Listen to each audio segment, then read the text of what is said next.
ഹബീബിൻ്റെ സ്മൃതി സുഗന്ധമുള്ള ഈ സദസ്സിൽ ആ ഓർമ്മകൾ അത്രമേൽ ആവശ്യമുള്ളൊരു കാലത്ത് ആ ജീവിതത്തിൽ നിന്നുള്ള ചില ഏടുകൾ, ചില കീറുകൾ നമുക്ക് സംസാരിക്കാം, ഒരു പ്രസംഗത്തിൻ്റെ ഔപചാരികതകളൊന്നുമില്ലാതെ. ചരിത്രം എന്തിനാണ് പഠിക്കുന്നത്, അല്ലെങ്കിൽ ചരിത്രം എന്തിനാണ് വായിക്കുന്നത്? നമ്മൾക്ക് ഇന്ന് നഷ്ടപ്പെടുന്നത് എന്താണോ അത് ചരിത്രത്തിൽ നിന്ന് തിരിച്ചു പിടിക്കാനാണ്. അതിനാണ് ചരിത്രം. വായിക്കാനും അടച്ചു വെക്കാനുമുള്ളതല്ല, വായിക്കാനും ആവർത്തിച്ചു കൊണ്ടേയിരിക്കാനുമുള്ളതാണ് ചരിത്രം. ചരിത്രത്തിൽ നിന്ന് ആരുമൊന്നും പഠിച്ചില്ല എന്നുള്ളതാണ് ചരിത്രം നൽകുന്ന ഏറ്റവും വലിയ പാഠം എന്ന് വഹീദുദ്ദീൻ ഖാൻ അദ്ദേഹത്തിൻ്റെ ചരിത്രം നൽകുന്ന പാഠത്തിൻ്റെ തുടക്കവാക്യമായി എഴുതി വച്ചിട്ടുണ്ട്.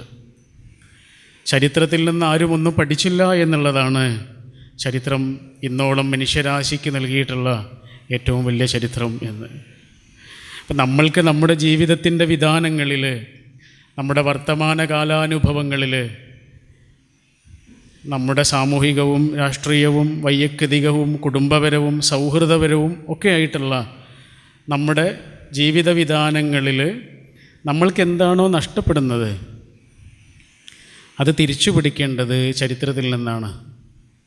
ഒരു മുറിച്ച് ചാടുന്ന കുട്ടി നേരെ ഓടിച്ചെന്ന് ചാടിയാൽ തോടിൻ്റെ നടുവിലാണ് പോയിട്ട് കിടക്കുക. എന്നാൽ അവൻ കുറച്ച് സ്റ്റെപ്പ് പിറകിലേക്ക് പോയിട്ടാണ് ചാടുന്നതെങ്കിൽ അവൻ ഭംഗിയായി ആ തോട് ചാടിക്കിടക്കാൻ കഴിയും. 1 സ്റ്റെപ്പ് ബാക്ക് ഈ 7 സ്റ്റെപ്സ് അഹെഡ് എന്ന് പറയൂലേ. ഒരു സ്റ്റെപ്പ് പിറകിലേക്ക് പോയവർക്ക് 7 ചുവട് മുന്നിലേക്ക് പോകാനുള്ള ഊർജമാണ്. ആ പിറകിലേക്കുള്ള ഒരു ചുവട് വെക്കലാണ് ചരിത്രത്തിലേക്കുള്ള നമ്മുടെ ചുവടുവെപ്പ്. വാഹനം ഓടിക്കുന്ന സമയത്ത് ഇവിടെ കണ്ണാടി വെക്കുന്നത് നമ്മുടെ മുഖം കാണാനല്ലല്ലോ, പിറകിലെ കാഴ്ചകൾ കാണാനാണ്. മുന്നിലേക്ക് പോകുന്ന ഒരാൾക്ക് എന്തിനാണ് പിറകിലെ കാഴ്ചകൾ? മുന്നിലേക്ക് നന്നായി പോകണമെന്നുണ്ടെങ്കിൽ പിറകിലെ കാഴ്ചകൾ അത്യാവശ്യമാണ്. ഈ പിറകിൽ നിന്നുള്ള കാഴ്ചകളാണ് ചരിത്രത്തിൽ നിന്നുള്ള കാഴ്ചകൾ. ആ കാഴ്ചകളിൽ ഏറ്റവും മഹത്തായ മാതൃക എന്ന് ലോകത്തിൻ്റെ സൃഷ്ടാവ് നമുക്ക് പറഞ്ഞു തന്നിട്ടുള്ള ഹബീബായ റസൂൽ സല്ലല്ലാഹു അലൈഹി വസല്ലം എത്രമേൽ ഉന്നതമായ പാഠങ്ങളാണ് നമുക്ക് ബാക്കിയാക്കുക. യേശുവിനെക്കുറിച്ച് ജിബ്രാൻ പറഞ്ഞിട്ടുണ്ട്, അവൻ ചെയ്ത എല്ലാ അത്ഭുതങ്ങളെക്കാളും വലിയ അത്ഭുതം അവൻ തന്നെയായിരുന്നു എന്ന്. യേശു പല അത്ഭുതങ്ങളും കാണിച്ചിട്ടുണ്ട്, പക്ഷെ അതിലേറ്റവും വലിയ അത്ഭുതം അവൻ തന്നെയായിരുന്നു എന്ന്. ഹബീബായ റസൂൽ സല്ലല്ലാഹു അലൈഹി വസല്ലമയെക്കുറിച്ച് പറയുമ്പോൾ ആ ജീവിതം തന്നെയായിരുന്നു അത്ഭുതം. അതുകൊണ്ടാണ് നിങ്ങൾ നബി വചനങ്ങൾ എടുത്ത് പരിശോധിച്ച് നോക്കൂ, ഹദീസുകൾ. റസൂൽ സല്ലല്ലാഹു അലൈഹി വസല്ലം ഇങ്ങനെ പറഞ്ഞു എന്ന് പറയുന്ന ഹദീസുകളെക്കാൾ നമ്മൾ കാണുന്നത് റസൂൽ സല്ലല്ലാഹു അലൈഹി വസല്ലം ഇങ്ങനെ ചെയ്യുന്നതായി ഞാൻ കണ്ടു എന്നാണ്. കാരണം വാക്കിനേക്കാൾ ഉച്ചത്തിൽ ജീവിതത്തിന് സംസാരിക്കാൻ കഴിയൂ. വാക്കിനേക്കാൾ ഉച്ചത്തിൽ, വാക്കിനേക്കാൾ ഉയരെ ജീവിതം കൊണ്ടൊരു സംസാരമുണ്ട്. ആ സഹവാസത്തിൻ്റെ ഏറ്റവും മഹത്തായ പാഠങ്ങൾ റസൂൽ കൂടെയുള്ളവർക്ക് കാണിച്ചു കൊടുത്തിരുന്നു. സഹവാസം തന്നെയായിരുന്നു.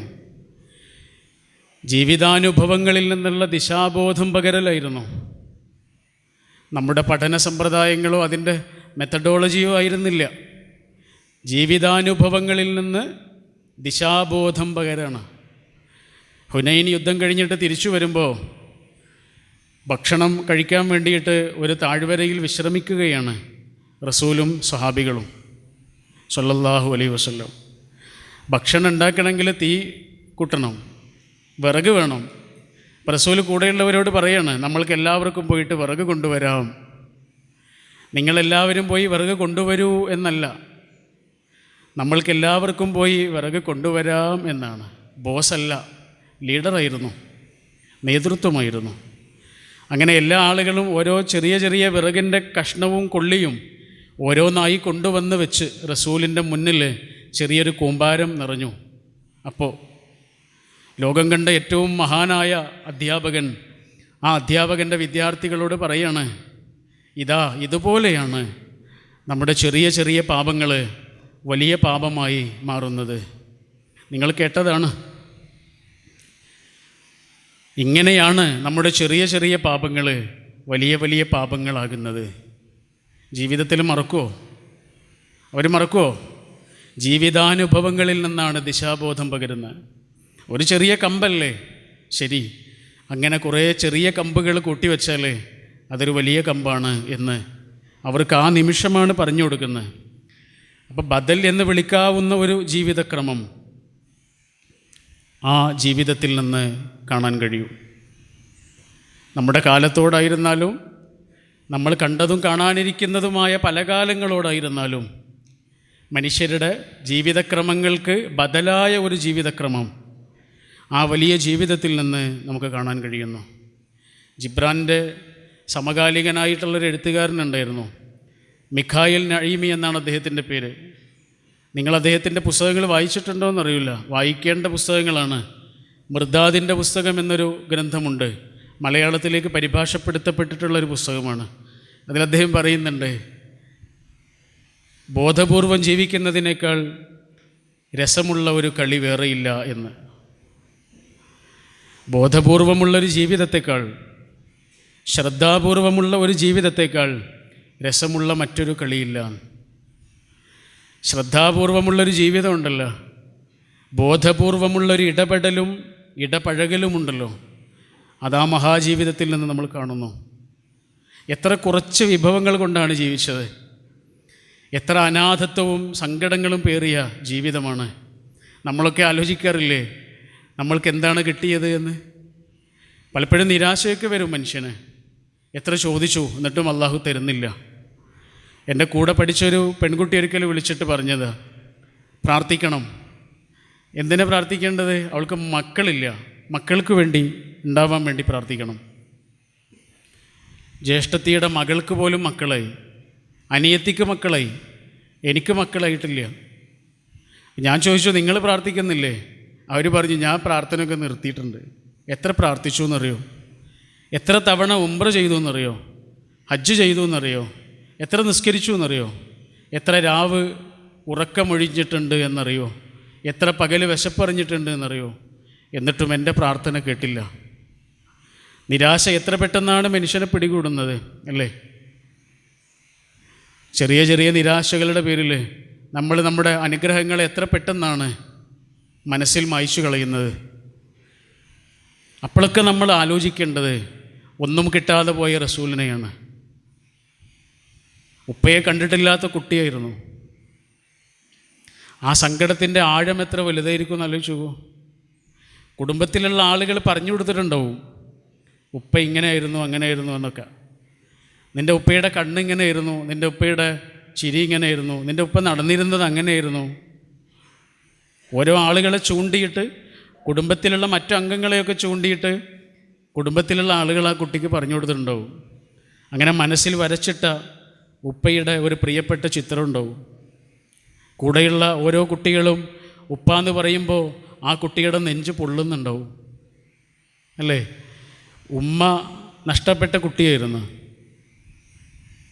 ഉമ്മ അസ്സലാമു അലൈക്കും എന്ന് പറഞ്ഞിട്ട് വീട്ടിലേക്ക് കയറി ചെല്ലുന്നൊരു രംഗമുണ്ട്. ഒരു മനുഷ്യൻ്റെ ഏറ്റവും ആനന്ദമുള്ള സമയമാണത്. അതില്ലാതാകുമ്പോഴാണ് അതിൻ്റെ വേദനയുടെ ആഴം എത്രയാണെന്ന് അറിയട്ടോ. ഉണ്ടാകുമ്പോൾ അത് അറിയൂല. വാപ്പയും ഉമ്മയും ജീവിച്ചിരിക്കുന്ന കാലമാണ് ഒരു മനുഷ്യൻ്റെ ജീവിതത്തിൽ ഏറ്റവും നല്ല കാലം. അത് വാപ്പയും ഉമ്മയും ജീവിച്ചിരിക്കുന്ന കാലത്ത് അറിയാൻ കഴിയുന്നവർ മഹാഭാഗ്യവന്മാർ. പൂവറിയില്ല വേരറിഞ്ഞ കയ്പുകൾ എന്നൊരു കവിതയുണ്ട്. മരത്തിൻ്റെ മുകളിൽ തിളങ്ങി നിൽക്കുന്ന പൂക്കൾക്കറിയില്ല വേരറിഞ്ഞ വേദനകളൊന്നും. ആ വേരാണ് ഉമ്മയും ഉപ്പയും. അതില്ലാതാകുന്നൊരു അനുഭവത്തെക്കുറിച്ച് ആലോചിച്ച് നോക്കൂ. അനാഥത്വത്തിൻ്റെ എല്ലാ സമ്പൂർണതകളോടെയും ജീവിച്ച പ്രവാചകൻ അനാഥകളെക്കുറിച്ച് ഇത്രയേറെ പറയുന്നത് എന്തുകൊണ്ടായിരിക്കും? എത്ര തവണയാണ് പറഞ്ഞത്? റസൂലെ മനസ്സുവല്ലാതെ വരണ്ടു പോയിരിക്കണോ എന്താണ് പരിഗണോ എന്ന് ചോദിച്ച സ്വഹാബിക്ക് റസൂൽ നിർദ്ദേശിച്ചത് ഒരു യതീമായ കുട്ടിയെ പോയിട്ടൊരു ഉമ്മ വെക്കട എന്നായിരുന്നു. ഒരു അനാഥയായ കുട്ടിയെ ഒന്ന് ചേർത്ത് പിടിക്കുക. എന്തിനാ ഇത് പറഞ്ഞു കൊടുത്തതെന്നറിയോ? സ്നേഹം കിട്ടാത്തവനത് കൊടുക്കുക എന്നാണ് പറഞ്ഞത്. ആ കുട്ടിയുടെ കണ്ണിൽ കാണുന്നൊരു വെളിച്ചമുണ്ട്. നിൻ്റെ തലോടൽ അനുഭവിക്കുമ്പോൾ ആ കുട്ടി അനുഭവിക്കുന്നൊരു സുരക്ഷിതത്വമുണ്ട്. അതിൻ്റെ പേരാണ് സ്നേഹം. ഇതാരാ പറയുന്നതെന്നറിയോ? അനാഥത്വത്തിൻ്റെ എല്ലാ വേദനകളും ജീവിതത്തിൽ അനുഭവിച്ച പ്രവാചകനാണ്. വിധവകളെക്കുറിച്ച് എത്ര തവണയാണ് പറഞ്ഞത്? അസാഇ അലൽ അർമിലത്തി വൽ മസാക്കീൻ കെൽ മുജാഹിദ് ഫീ സബീലില്ല. വിധവകളെക്കുറിച്ച് എന്തുകൊണ്ടാ? വൈധവ്യത്തിൻ്റെ വേദന എത്രയാണ് എന്ന് ആമിന എന്ന ഉമ്മയിൽ നിന്ന് റസൂൽ കണ്ടറിഞ്ഞിരുന്നു. റസൂലിൻ്റെ ഉമ്മ വിധവയായൊരു ഉമ്മയായിരുന്നു. വൈധവ്യത്തിൻ്റെ വേദനകൾ, അനാഥത്വത്തിൻ്റെ വേദനകൾ, പട്ടിണിയുടെ വേദന എന്താണ് എന്ന് റസൂൽ പുസ്തകങ്ങളിൽ നിന്ന് വായിച്ചതായിരുന്നില്ല, ജീവിതം കൊണ്ട് അറിഞ്ഞതായിരുന്നു. അതുകൊണ്ട് ഓരോ വാക്കിനും അത്രയേറെ ആഴം കൈവന്നു. ഓരോ മരവും ഒരു മാമരമായി എന്ന് പറയുന്ന പോലെ, ഒറ്റ മരം ഒരു കാടായി മാറി എന്ന് പറയുന്ന പോലെ, ഓരോ വാക്കിലും കുറേ വാക്കുകൾ ഒളിപ്പിച്ചു വെക്കാൻ റസൂലിന് കഴിഞ്ഞിരുന്നു. ഓരോ വാക്കും ദർശനങ്ങളായി മാറിയത് അതുകൊണ്ടാണ്. ജീവിതം അത്രയേറെ ആഴമുള്ളതായിരുന്നു, കണ്ണീര് കലർന്നിരുന്നു. സൂറത്തുൽ ദുഹ അള്ളാഹു റസൂലിനോട് അത്രയേറെ ആഴത്തിൽ അടുത്ത് നിന്ന് സംസാരിക്കുന്നുണ്ട്. നിങ്ങൾ ആ സൂറത്തിലൂടെ ഇങ്ങനെ വെറുതെ കടന്നു പോകുന്നുണ്ടോ? ജീവിതത്തിൽ ചിലപ്പോൾ സങ്കടങ്ങളൊക്കെ വരുമ്പോഴേ മനസ്സ് നമ്മുടെ കയ്യിൽ നിന്ന് പോകുന്നു എന്ന് തോന്നുമ്പോൾ സൂറത്തുൽ ദുഹ എടുത്തിട്ടൊന്ന് മറിച്ച് നോക്കണം. മരുഭൂമിയിലെ ഒറ്റ മരമാണ് സൂറത്തുൽ ദുഹ. ആ നിമിഷം അത് വായിക്കുന്നവർക്ക്, വിശുദ്ധ ഖുർആനിന് അങ്ങനെ ഒരു മാന്ത്രികതയുണ്ട്. ചില സമയത്ത് ചിലത് നമ്മൾക്ക് അത്രയേറെ അടുത്ത് നിൽക്കും. അങ്ങനെ ഒന്നാണ് സൂറത്തുൽ ദുഹ. ആദ്യം റസൂലിനോട് റസൂലിൻ്റെ പഴയ കാലം പറഞ്ഞു കൊടുക്കുക. അനാഥനായിരുന്നു നിങ്ങൾ, പക്ഷേ നിങ്ങളെ ഞാനാണ് സനാഥനാക്കിയത്. ആരുമില്ലാത്തവനായിരുന്നു നിങ്ങൾ, ആരൊക്കെയുള്ള ഒരാളാക്കി നിങ്ങളെ മാറ്റിയത് പടച്ചവനാ. എല്ലാ വാതിലുകൾ അടഞ്ഞാലും ഒരു ജനൽ തുറക്കപ്പെടും പ്രവാചകരെ എന്ന്. ചെറുപ്പക്കാരനായ അബ്ദുള്ള എന്ന മകൻ മരിച്ചിട്ടും വൃദ്ധനായ അബ്ദുൽ മുത്തലിബ് എന്ന വല്ലിപ്പയെ അവിടെ ബാക്കിയാക്കിയത് ആരാണ്? അവനാ. അതാണ് അനാഥനായിരുന്ന നിങ്ങളെ സനാഥനാക്കി എന്ന് പറഞ്ഞത്. എല്ലാ വാതിലുകളും അടഞ്ഞിട്ടുണ്ടാവും, പക്ഷേ ഒരൊറ്റ ജനൽ നമ്മൾക്ക് മാത്രമായി തുറക്കപ്പെട്ടിട്ടുണ്ടാവും. നമ്മളിപ്പോഴും വാതിലിൽ ചെന്നിട്ട് മുട്ടിക്കൊണ്ടിരിക്കുകയാണ്. അള്ളാഹു പറയുന്നത് ജനലിലൂടെ രക്ഷപ്പെടാനാ. അതാണ് സൂറത്തുൽ ദുഹ. വരാനിരിക്കുന്നൊരു വസന്തത്തെക്കുറിച്ചുള്ള ഓർമ്മപ്പെടുത്തലാണ്. അത് സംഭവിച്ചു കേട്ടോ റസൂലിൻ്റെ ജീവിതത്തിൽ. നഷ്ടപ്പെട്ടതൊക്കെ എത്ര മനോഹരമായാണ് തിരിച്ചു കിട്ടുന്നത്. എത്ര സുന്ദരമായി, എത്ര മധുരമായി പ്രതികാരം ചെയ്യാൻ കഴിയുന്നുണ്ട് റസൂലിന്. കഅബയുടെ താക്കോല് സൂക്ഷിച്ചിരുന്ന ഉസ്മാൻ ഇബ്നു ത്വൽഹ, അദ്ദേഹത്തോട് റസൂൽ ഒരിക്കൽ ആ താക്കോല് ചോദിക്കുന്നുണ്ട്. അപ്പോൾ അദ്ദേഹം കൊടുത്തില്ല. അപ്പോൾ റസൂൽ അദ്ദേഹത്തോട് പറയുന്നുണ്ട്, ഒരിക്കൽ എൻ്റെ കയ്യിൽ വരും, അന്നിതെന്ത് ചെയ്യണമെന്ന് ഞാൻ നിങ്ങൾക്ക് കാണിച്ചു തരും.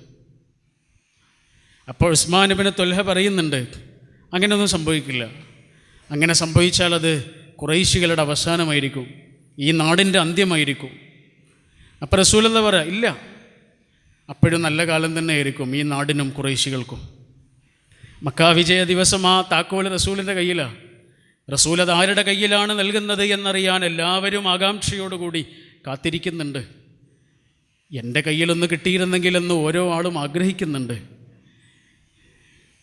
അലി റളിയല്ലാഹു അൻഹു അത് പരസ്യമായി പറയുക പോലും ചെയ്തു. അപ്പോഴും റസൂൽ സല്ലല്ലാഹു അലൈഹി വസല്ലം അത് കൊടുക്കുന്നത് ഉസ്മാൻ ഇബ്നു ത്വൽഹയുടെ കയ്യിലാണ്. നമ്മൾ പറയൂലേ, എനിക്കൊരവസരം കിട്ടട്ടെ, ഞാൻ കാണിച്ചു തരാം. കാണിച്ചു കൊടുക്കണം എന്നാണ് റസൂൽ പറഞ്ഞത്. എങ്ങനെയാണ് കാണിച്ചു കൊടുക്കേണ്ടത്? ഉസ്മാൻ ഇബ്നു ത്വൽഹയുടെ കയ്യിൽ കഅബയുടെ താക്കോൽ തിരിച്ചു കൊടുത്തതുപോലെ. എത്ര മനോഹരമായ പ്രതികാര രീതിയാണ് ആ മഹാജീവിതം കാണിച്ചു തന്നത്. നമ്മൾക്കൊരവസരം കിട്ടിയാൽ നമ്മുടെ ശത്രുവിനെ നമ്മൾ വെറുതെ വിടൂ? നമ്മുടെ ശത്രുവിനെ നമ്മളെ അപമാനിച്ച മനുഷ്യന്, നമ്മളെ കരയിപ്പിച്ച മനുഷ്യന്, നമ്മളെ സങ്കടപ്പെടുത്തിയ മനുഷ്യന്, നമ്മൾക്കെതിരെ പലതും പറഞ്ഞു പരത്തിയൊരു മനുഷ്യന്, നമുക്കറിയാം അത് ആരൊക്കെയാണ് എന്ന്. ആ മനുഷ്യനോട് നമ്മുടെ മനസ്സിലുണ്ടാകുന്ന ഭാവം എന്തായിരിക്കും, അതെന്താകണമെന്ന് റസൂൽ ഏറ്റവും മനോഹരമായി പഠിപ്പിച്ചു തരികയായിരുന്നു ആ താക്കോല് തിരിച്ചു കൊടുത്തപ്പോൾ.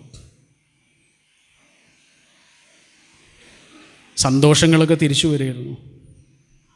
ശിശിരകാലം മുഴുവനും വസന്തകാലമാവുകയായിരുന്നു.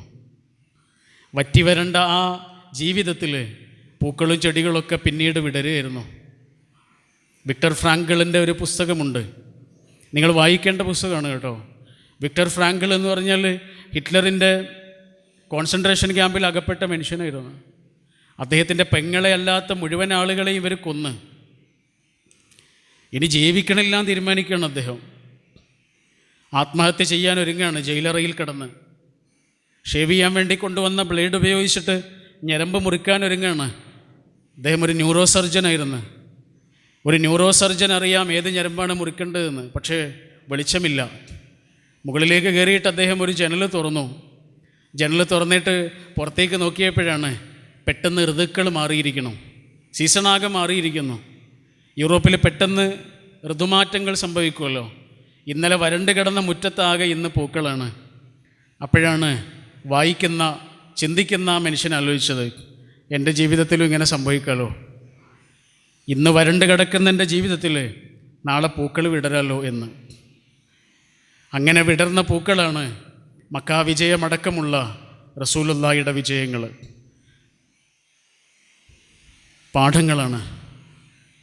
ആ ജീവിതം തന്നെ മഹാത്ഭുതമായി മാറുന്ന ആശ്ചര്യമാണ്. റസൂലുള്ളാഹി സ്വല്ലല്ലാഹു അലൈഹി വസല്ലം ജീവിതത്തെ അതിൻ്റെ ഏറ്റവും ലാളിത്യത്തോടു കൂടിയാണ് സ്വീകരിച്ചത്. എന്തു ലഭിക്കുമായിരുന്നു, എത്ര ആനന്ദപൂർണമായൊരു ജീവിതവും സാധ്യമായിരുന്നു. അങ്ങനെ ജീവിക്കുന്ന ധാരാളം ആളുകൾ ചുറ്റുണ്ടായിരുന്നു. പക്ഷേ എല്ലാ അധികാരവും എല്ലാ ശക്തിയും കൈവന്നപ്പോഴും എത്ര കുലീനമായാണ് റസൂൽ അതിൽ നിന്ന് മാറി നടന്നത്. Give way the most dignified way എന്ന് പറയൂലേ, മാറിക്കൊടുക്കലാണ് ഏറ്റവും മഹത്തായ വഴിയെന്ന്. സൗകര്യങ്ങളോട്, ഐശ്വര്യസമ്പൂർണമായ ജീവിതത്തോട് റസൂൽ എത്ര ദൂരെ നിന്നാണ് ജീവിച്ചത് എന്ന് ആലോചിച്ച് നോക്കൂ.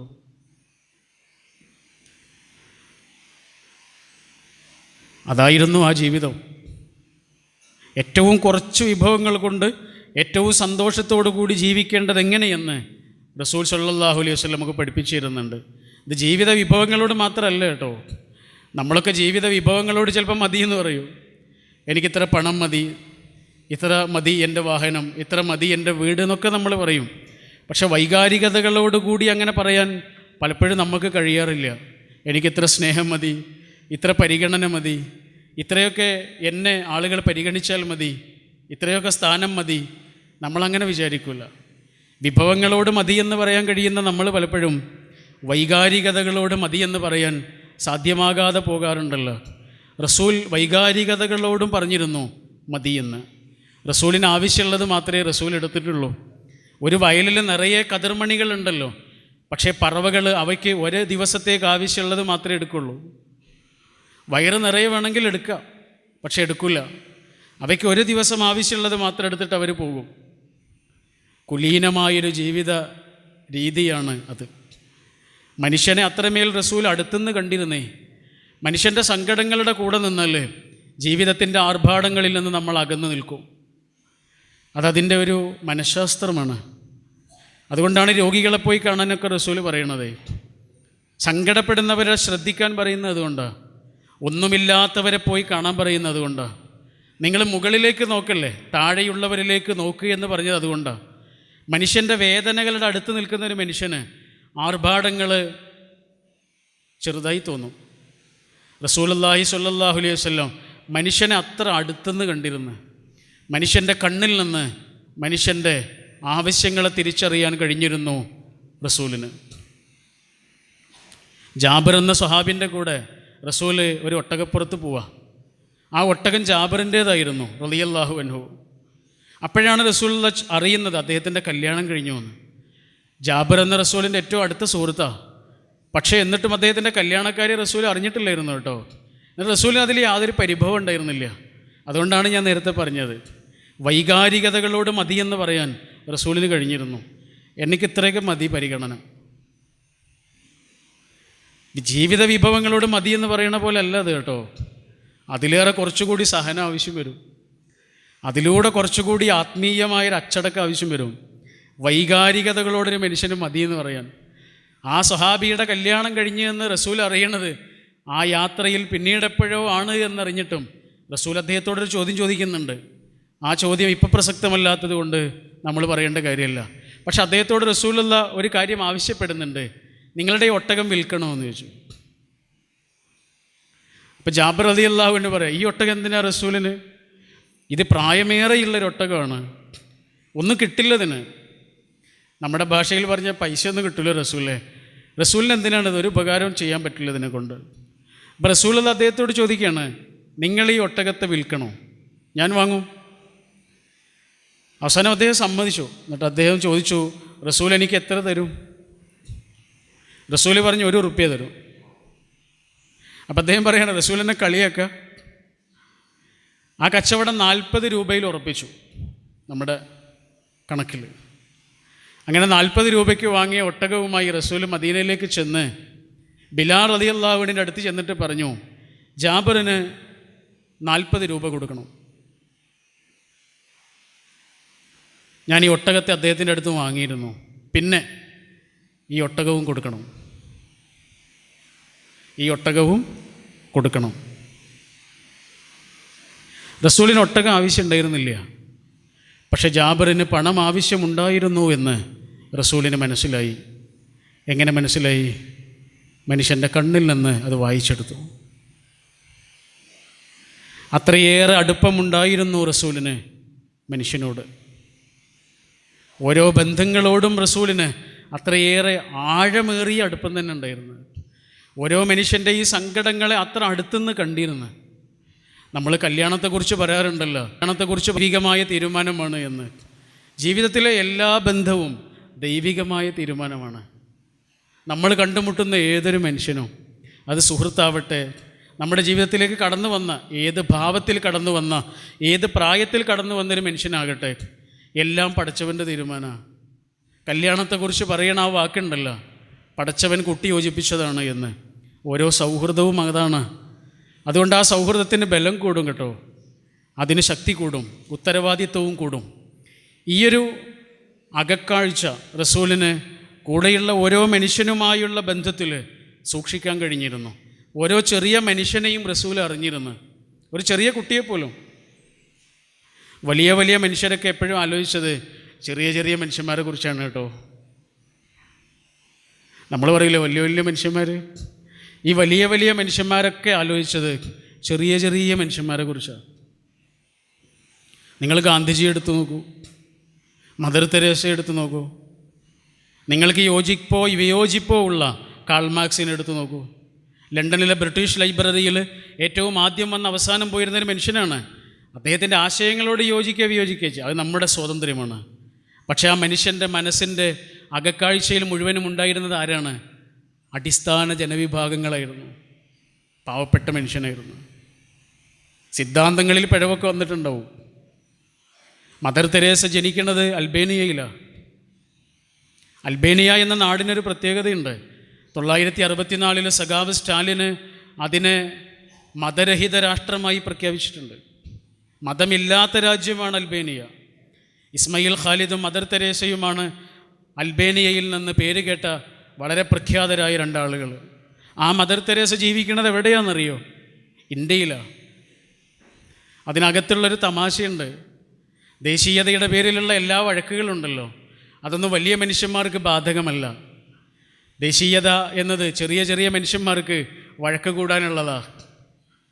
ONVയുടെ ഒരു കവിതയിൽ കുട്ടി അച്ഛനോട് ചോദിക്കുന്നുണ്ട്, ആരാണ് അച്ഛാ ഭൂപടത്തിൽ ഇങ്ങനെ കുത്തിവരച്ചത്? കുറേ കുത്തിവരകളാണല്ലോ ഈ ഗ്ലോബിൽ. ഗ്ലോബാകെ വരകളാണ്. ഇതാരാണ് വരച്ചത്? അപ്പോൾ അച്ഛൻ പറഞ്ഞു കൊടുക്കുന്നുണ്ട്, തീർച്ചയായും മോനെ അത് ദൈവമല്ല, നമ്മൾ വരച്ചതാ. എന്നിട്ട് അതിൻ്റെ പേരിൽ വഴക്കിടുന്നതോ അതും നമ്മളാ. വലിയ വലിയ മനുഷ്യന്മാർക്ക് ബാധകമല്ലാത്തൊരു കാര്യമായിരുന്നു ദേശീയതയുടെ പേരിലുള്ള വഴക്ക്. അതുകൊണ്ടാണ് ഇന്ത്യക്ക് ദേശീയഗാനം എഴുതിയ ടാഗോർ ബംഗ്ലാദേശിനും ദേശീയഗാനം എഴുതിയത്, അല്ലേ? അതുകൊണ്ടാണ് അൽബേനിയയിൽ ജനിച്ച മദർ തെരേസ കൽക്കത്തയിലെ തെരുവിലെ പാവങ്ങളുടെ തൊണ്ടയിലേക്ക് അന്നവുമായി ഓടിയെത്തിയത്. വലിയ വലിയ മനുഷ്യരുടെ എക്കാലത്തെയും സങ്കടം ചെറിയ ചെറിയ മനുഷ്യന്മാരായിരുന്നു. ചമ്പാരൻ എന്ന ഗ്രാമത്തിൽ നിന്നാണ് ഗാന്ധിജിയുടെ സമരം ആരംഭിക്കുന്നത്. നിങ്ങൾ കേട്ടതായിരിക്കും. ചമ്പാരനിലെ ആളുകളുടെ കൃഷി എന്ന് പറയുന്നത് ചോളവും കടുകും ഒക്കെ ആയിരുന്നു. അപ്പോഴാണ് ബ്രിട്ടീഷുകാർ അവരോട് പറഞ്ഞത്, ഇനി നീലം മാത്രം കൃഷി ചെയ്യണം. നീലം മാത്രം കൃഷി ചെയ്യും വേണം, ബ്രിട്ടീഷുകാർ പറയുന്ന വിലക്ക് വിൽക്കുകയും വേണം. ആ നാട്ടുകാരാകെ പ്രയാസത്തിലാവുക. അപ്പോഴാണ് ഗാന്ധിജിയുടെ അടുത്ത് വന്നിട്ട്, ഗാന്ധിജി അന്ന് ഗാന്ധിജി ആയിട്ടില്ല, അവർ സങ്കടം പറയുന്നത്. ഗാന്ധിജി ആദ്യം അത് ഏറ്റെടുക്കാൻ ഇഷ്ടപ്പെട്ടില്ല. പിന്നീട് ഗാന്ധിജി ചമ്പാരനിലെ ഗ്രാമങ്ങളുടെ കർഷക സമരം ഏറ്റെടുക്കാൻ ഒരുങ്ങി ചമ്പാരനിലേക്ക് പോകാൻ നിന്നപ്പോഴാണ് ബ്രിട്ടീഷുകാർ പറഞ്ഞത് ഗാന്ധിജി അങ്ങോട്ട് പ്രവേശിക്കാൻ പാടില്ല. ഗാന്ധിജി വയലേറ്റ് ചെയ്തു, നിയമം ലംഘിച്ചു. അങ്ങോട്ട് ചെന്ന് അറസ്റ്റ് ചെയ്യപ്പെട്ട ഗാന്ധിജിയെ സ്വീകരിക്കാൻ വേണ്ടി ആനയുമായിട്ട് അവർ വന്നത്. ആനപ്പുറത്തേറി ആ ഗ്രാമത്തിലൂടെ പോകുമ്പോൾ ഗാന്ധിജി ആത്മകഥയിൽ എഴുതുന്നുണ്ട്, ഞാൻ പിറകിലേക്ക് നോക്കി, ഞാൻ എൻ്റെ രാജ്യത്തെ കണ്ടു. ബ്രിട്ടീഷുകാരൻ്റെ കയ്യിലുള്ളതിനേക്കാൾ വലിയ ശക്തി ഇന്ത്യയിലെ ഗ്രാമങ്ങളിലുണ്ട് എന്ന് ഗാന്ധിജി തിരിച്ചറിഞ്ഞത് ചമ്പാരനിൽ വെച്ചായിരുന്നു. ആ സാധാരണക്കാരനായ മനുഷ്യനാണ് സ്വാതന്ത്ര്യ സമരം വിജയിപ്പിച്ചത് കേട്ടോ. ആ സാധാരണക്കാരനായ മനുഷ്യൻ തന്നെയാണ് അടിയന്തരാവസ്ഥയെ പരാജയപ്പെടുത്തിയതും. ഈ ഏറ്റവും അടിത്തട്ടിലുള്ള മനുഷ്യനുണ്ടല്ലോ, ആ മനുഷ്യൻ്റെ സങ്കടങ്ങളെ കാണാൻ വലിയ മനസ്സ് വേണം. അതുകൊണ്ടാണ് ഹബീബായ റസൂൽ സല്ലല്ലാഹു അലൈഹി വസല്ലമയുടെ വാക്കുകളിലുണ്ട്, പ്രവർത്തനങ്ങളിലുണ്ട്, ആജ്ഞാപനങ്ങളിലുണ്ട്, ജീവിത രീതികളിലുണ്ട്, എല്ലാമുണ്ട് അവനവനേക്കാൾ വളർന്ന ഒരു മാനവികത, സ്വന്തത്തെക്കാൾ ഉയരത്തിൽ വളർന്നൊരു മാനവികത. അതുകൊണ്ടാണ് പട്ടിണി കിടക്കുന്നവന് ഭക്ഷണം കൊടുത്തിട്ട് റസൂൽ പട്ടിണി കിടന്നുറങ്ങിയത്. ഒരു രാത്രിയല്ല, എത്രയോ രാത്രികൾ. പട്ടിണി കിടക്കുന്നവന് ഭക്ഷണം കൊടുത്ത് പട്ടിണി കിടന്നുറങ്ങി. Don't take yourself too seriously എന്ന് പറയില്ലേ, നിങ്ങൾ വലിയ ഗൗരവത്തിലെടുക്കരുത്. നമ്മളെ വലിയ ഗൗരവത്തിലെടുക്കണ സമയമുണ്ടല്ലോ, അവിടെ പല പ്രശ്നങ്ങളും വരും. പറ്റേ അവഗണിക്കുക എന്നുള്ളതല്ല. ടെലിഫോൺ കണ്ടുപിടിച്ച ഗ്രഹാംബൽ ഒരിക്കൽ പോലും ആ ടെലിഫോണിൽ സ്വന്തം വീട്ടിലേക്ക് വിളിച്ചിട്ടില്ല. എന്തുകൊണ്ടായിരുന്നു? അദ്ദേഹത്തിൻ്റെ ഭാര്യയ്ക്ക് സംസാരിക്കാൻ കഴിയില്ലായിരുന്നു, അദ്ദേഹത്തിൻ്റെ അമ്മയ്ക്ക് ചെവിയും കേൾക്കില്ലായിരുന്നു. പിന്നെ ആർക്ക് വേണ്ടിയാണ് ആ മനുഷ്യനത് കണ്ടുപിടിച്ചത്? Don't take yourself too seriously. അവനവനവക്കാൾ ഉയരത്തിൽ മറ്റു മനുഷ്യരെ കാണാൻ കഴിയുന്ന മഹത്വമുണ്ടല്ലോ, ആ മഹത്വമാണത്. ലളിതമെന്ന വാക്കിന് നിങ്ങൾ ശബ്ദധാരാവലിയിൽ അർത്ഥം നോക്കിയാൽ സുന്ദരം എന്നൊരർത്ഥം ഉണ്ടാവും. അതെങ്ങനെയാണ് ലളിതം എന്നതിന് സുന്ദരം എന്ന അർത്ഥം കിട്ടുന്നത്? ലളിതമായതെല്ലാം സുന്ദരമാണ്. നമ്മുടെ മനസ്സിനെ അത്രയേറെ തൊട്ടിട്ടുള്ള ഏതൊരു മനുഷ്യനെ നിങ്ങൾ എടുത്തു നോക്കൂ. അത് നിങ്ങളുടെ അധ്യാപകരാകാം, കൂട്ടുകാരാകാം, വഴിയിൽ വെച്ച് കണ്ടൊരു മനുഷ്യനാകാം, ബസ്സിൽ വെച്ച് ജീവിതത്തിൽ ഒരിക്കൽ മാത്രം കണ്ടുമുട്ടിയൊരു മനുഷ്യനാകാം. നമ്മുടെ മനസ്സിൽ പതിയുന്നത് ആരാണ്? ഒരു രാവന്തിയിൽ ഉറങ്ങാൻ കിടക്കുമ്പോൾ നമ്മുടെ മനസ്സിൽ ബാക്കിയാകുന്നത് ആരാണ്? ഓർമ്മിക്കപ്പെടാൻ യോഗ്യതയുള്ളവരാരാണ്? ലാളിത്യമുള്ള മനുഷ്യരാ. ആ ലാളിത്യത്തിൻ്റെ എല്ലാ ഭംഗിയും, എല്ലാ അഴകും, എല്ലാ സൗന്ദര്യവും ഉണ്ടായിരുന്നു ഹബീബായ റസൂലിൻ്റെ ജീവിതത്തിൽ. എല്ലാ ബന്ധങ്ങൾക്കും റസൂലിൻ്റേതായ ഒരു രസതന്ത്രമുണ്ടായിരുന്നു. നയതന്ത്രപരമായൊരു കൂടിക്കാഴ്ചയായിരുന്നു. ആ സദസ്സിലേക്ക് ആരും വരരുത് എന്ന് റസൂൽ ആഗ്രഹിക്കുന്നുണ്ട്. പക്ഷെ അങ്ങോട്ടൊരാൾ വന്നു, അല്ലേ? അബ്ദുല്ലാഹിബിൻ ഉമ്മി മക്തൂം. അദ്ദേഹം അസ്സലാമു അലൈക്കും എന്ന് പറഞ്ഞിട്ടാണ് വരുന്നത്. റസൂൽ അദ്ദേഹത്തിന് പ്രത്യഭിവാദ്യം ചെയ്തെങ്കിലും റസൂലിന് ഇഷ്ടപ്പെട്ടില്ല ആ വരവ്. അനിഷ്ടം വാക്കുകൊണ്ട് പ്രകടിപ്പിച്ചിട്ടില്ല. ആകെ സംഭവിച്ചത് റസൂലുള്ളാഹിയുടെ നെറ്റി ഒന്ന് ചുളിഞ്ഞിട്ടേ ഉള്ളൂ. നെറ്റി ചുളിക്കുക എന്നുള്ളതിന് അറബിയിൽ അബസ എന്ന് പറയുക, അല്ലേ? അബസ എന്ന പേരിൽ ഒരു അധ്യായമാണ്. പിന്നീട് എപ്പോഴൊക്കെയാണോ ആ സ്വഹാബിയെ കാണുന്നത് അപ്പോഴൊക്കെയും റസൂൽ സല്ലല്ലാഹു അലൈഹി വസല്ലം അദ്ദേഹത്തെ വാരിപ്പുണരും. നിങ്ങളെൻ്റെ ഉടപ്പിറപ്പാണ് കേട്ടോ അബ്ദുള്ള, നിങ്ങളെൻ്റെ സഹോദരനാണ് കേട്ടോ അബ്ദുള്ള. അന്ധനായൊരു മനുഷ്യൻ നടന്നു പോകുമ്പോൾ എത്ര ചുവടുകളാണോ നടക്കാൻ നമ്മൾ അദ്ദേഹത്തെ സഹായിക്കുന്നത്, അത്രയും ചുവടുകളുടെ എണ്ണം പാപം നമ്മളുടെ ജീവിതത്തിൽ നിന്ന് കൊഴിഞ്ഞു പോകുമെന്ന് ആ വലിയ വെളിച്ചം നമുക്ക് പറഞ്ഞു തരികയും ചെയ്തു. നമ്മൾ ആലോചിക്കേണ്ട കാര്യം എന്താണെന്നറിയോ? മനുഷ്യൻ്റെ പക്ഷത്ത് നിൽക്കുന്ന വേദഗ്രന്ഥമാണ് ഖുർആൻ.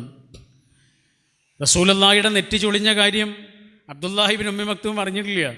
അദ്ദേഹത്തിന് അതുകൊണ്ട് യാതൊരു വിഷമം ഉണ്ടായിട്ടില്ല. കാരണം അത് കാണാനുള്ള കണ്ണ് ആ പാപം മനുഷ്യനില്ലല്ലോ.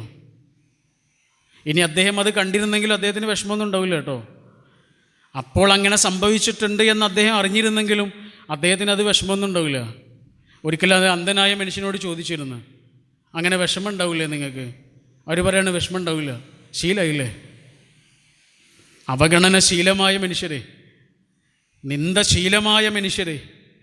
പക്ഷേ ആകാശത്ത് നിന്ന് അള്ളാഹു ഇടപെടുകയാണ്, റസൂലെ ശരിയായില്ല കേട്ടോ. അള്ളാഹുവിൻ്റെ ഏറ്റവും പ്രിയങ്കരനായ റസൂലിനെ അള്ളാഹു തിരുത്തുകയാണ്. ആർക്ക് വേണ്ടിയിട്ട്? ആ പാപം സ്വഹാബിക്ക് വേണ്ടിയിട്ട്. മനുഷ്യൻ്റെ അത്രയേറെ അടുത്ത് നിൽക്കാൻ, മനുഷ്യനെ പരിഗണിക്കാൻ, മനുഷ്യനെ വിഷമിപ്പിക്കാതിരിക്കാൻ അള്ളാഹു റസൂലിന് ശിക്ഷണം നൽകിയിരുന്നു. അതുകൊണ്ടാണ് റസൂലിന് എപ്പോഴും സമ്മാനം വാങ്ങിക്കൊടുക്കുന്ന ഒരാളുണ്ടായിരുന്നു. സമ്മാനങ്ങൾ നൽകുന്ന ഒരാൾ എന്ത് കിട്ടിയാലും കൊണ്ടുവന്ന് കൊടുക്കും. റസൂൽ അദ്ദേഹത്തിനും ചിലതൊക്കെ കൊടുക്കും കേട്ടോ. അപ്പോൾ അദ്ദേഹം പറയും, എന്തിനാ റസൂൽ എനിക്ക് തരുന്നത്? ഞാൻ അങ്ങോട്ട് തന്നാൽ പോരെ, റസൂൽ പ്രയാസപ്പെടണ്ട. അതുപോരാ, ഞാൻ അങ്ങോട്ടും തരും. നിങ്ങളെനിക്കാരാണ് എന്നത് മാത്രമല്ല, ഞാൻ നിനക്കാരാണ് എന്നത് കൂടിയാണ് സമ്മാനം, എല്ലാ സമ്മാനവും. ഒരിക്കൽ ആ സ്വഹാബി റസൂലിന് കൊണ്ടുവന്ന് കൊടുത്തത് മുന്തിരിയായിരുന്നു. റസൂൽ അദ്ദേഹത്തിൻ്റെ മുന്നിൽ വെച്ചിട്ട് തന്നെ അത് കഴിച്ച്. മറ്റു സ്വഹാബികളൊക്കെ നോക്കി നിൽക്കുന്നുണ്ട്, കൊതിയൂറുന്നുണ്ട്. പക്ഷെ അവർക്ക് ആർക്കും കൊടുത്തില്ല റസൂൽ. അദ്ദേഹം അത് കണ്ട് സന്തോഷിച്ചു. അദ്ദേഹം നൽകിയ ഒരു സമ്മാനം റസൂൽ അത്രയേറെ സന്തോഷത്തോടെ കഴിക്കുന്നത് കണ്ട് അദ്ദേഹം അവിടുന്ന് തിരിച്ചുപോയി. അപ്പോഴാണ് സഹാബികൾ റസൂലിനോട് ചോദിച്ചത്, ഞങ്ങളൊക്കെ ഇങ്ങനെ റസൂലിൻ്റെ അരികിൽ നിന്നിട്ടും റസൂൽ ഞങ്ങൾക്കൊന്നും തന്നില്ലല്ലോ. റസൂൽ സാധാരണ അങ്ങനെയല്ല, ഞങ്ങൾക്ക് വിഷമമായി. അപ്പോൾ റസൂൽ സഹാബികളോട് പറയാം, ഇത് നല്ല പുളിയാണ്, നിങ്ങൾക്ക് ഞാൻ തന്നാൽ നിങ്ങൾ ആ മനുഷ്യൻ്റെ മുന്നിൽ വെച്ചിട്ട് പറയും ഇത് പുളിയാണ്. അപ്പോൾ അദ്ദേഹത്തിന് വിഷമാവൂലേ? അത് വേണ്ട, ഞാൻ സഹിച്ചു, ഇനി വേണമെങ്കിൽ നിങ്ങളും കഴിച്ചോളൂ. എല്ലാവരും എടുത്ത് കഴിച്ചു നോക്കി, നല്ല പുളിയായിരുന്നു. വാക്കുകൊണ്ട് പോലും ഒരു മനുഷ്യനെ മനസ്സ് നോവിക്കാതിരിക്കാനുള്ള ആന്തരികമായൊരു അച്ചടക്കത്തിൻ്റെ പേരായിരുന്നു ഹബീബായ റസൂൽ സ്വല്ലല്ലാഹു അലൈഹി വസല്ലം. ഒന്നാണോ? എത്ര സംഭവങ്ങളാണല്ലേ. റസൂലിനെ അത്രയേറെ വേദനിപ്പിച്ചിരുന്നു കഅബ് ബിൻ സുഹൈർ. നമുക്കറിയാം, മക്കാ വിജയത്തിൻ്റെ സമയത്താണ് വേഷപ്രച്ഛന്നനായി അദ്ദേഹം റസൂലിൻ്റെ അടുത്ത് വരുന്നത്. അദ്ദേഹം വന്നിട്ട് ചോദിക്കുന്നത്, ശത്രുക്കളെ എന്തു ചെയ്യും? അന്നോളമുള്ള രാജാക്കന്മാർ മുഴുവനും ലോക ചരിത്രത്തിൽ ചെയ്തിട്ടുള്ളത് മുഹമ്മദും ചെയ്യും എന്നാണ് കഅബ് വിചാരിച്ചത്. എന്താണ് അവർ ചെയ്തിരുന്നതെന്നറിയോ? ശത്രുക്കളെ നിഗ്രഹിക്കുക. കൊല്ലുമല്ലേ? റസൂലല്ലാഹ് പറഞ്ഞു, ആരെയും കൊല്ലൂല. കഅബിനെ കൊല്ലില്ലേ? ഇല്ല, കഅബിനെയും കൊല്ലൂല. കഅബിനെ കൊല്ലില്ലേ? ഇയാൾ ആവർത്തിച്ച് ചോദിക്കുക. കൊല്ലില്ല എന്ന് കേട്ടപ്പോൾ ഈ മനുഷ്യന് സന്തോഷം കൊണ്ടൊരു ആർത്തട്ടഹാസമായിരുന്നു. പിന്നെയാണ് അദ്ദേഹത്തിൻ്റെ ആ പ്രച്ഛന്ന വേഷമൊക്കെ എടുത്ത് ഒഴിവാക്കണം. അത് കഅബായിരുന്നു. റസൂലുള്ളാഹി സ്വല്ലല്ലാഹു അലൈഹി വസല്ലം ചിരിച്ചുപോയി. എന്തിനാ കഅബ ഇങ്ങനെയൊക്കെ വരുന്നത്? അദ്ദേഹം പറഞ്ഞത്, മുഹമ്മദേ, നിങ്ങളെനിക്ക് വിശ്വാസമാണ്, പക്ഷെ കൂടെയുള്ളവരെനിക്ക് പേടിയാണ്. കാരണം അത്രയേറെ ഞാൻ നിങ്ങളെ ഉപദ്രവിച്ചവനാ. അശ്ലീല പ്രയോഗങ്ങളുള്ള സാഹിത്യ സൃഷ്ടികൾ കൊണ്ട് റസൂലിനെയും റസൂലിൻ്റെ ദൗത്യത്തെയും അത്രയേറെ വിഷമത്തിലാക്കിയ ഒരാളാണ്, വിഷമത്തിലാക്കാൻ ശ്രമിച്ചിട്ടുള്ള ഒരാളാണ് കഅബ്. ശരി, ആ നിമിഷം കഅബിനോട് റസൂൽ എന്താ പറയുന്നത്? റസൂൽ പറഞ്ഞത് എന്താണെന്നറിയോ? എനിക്കൊരു പാട്ട് പാടിത്തരുമോ? നിമിഷ കവിയാണ് കേട്ടോ കഅബ്. ഒറ്റ നിമിഷം കൊണ്ട് കവിത ഉണ്ടാക്കാൻ കഴിയുന്ന ആളാണ്. ഇത്രയേറെ റസൂലിനെ ഇകഴ്ത്തിപ്പാടിയൊരു മനുഷ്യന് ആ നിമിഷം പുകഴ്ത്തിപ്പാടാൻ ഒരു സമയം കുറച്ച് മതി. പക്ഷെ അദ്ദേഹത്തിന് അറിയാം മുന്നിൽ നിൽക്കുന്ന ആൾക്ക് പുകഴ്ത്തി പറയുന്നത് ഇഷ്ടമല്ല. അതുകൊണ്ടാണ് കഅബ് പാടിയത് ബാനത്ത് സുആദായിരുന്നു. അറബി സാഹിത്യം പഠിക്കുന്ന നിങ്ങൾക്കൊക്കെ അറിയാം എന്താണ് ആ കവിത എന്ന്. നഷ്ടപ്രണയിനിയെ ഓർത്തുള്ളൊരു വിലാപകാവ്യമാണ്, ഒരു ഗസലാണ്. അശ്ലീലമായ പ്രയോഗങ്ങൾ പോലും അതിനകത്തുണ്ട്.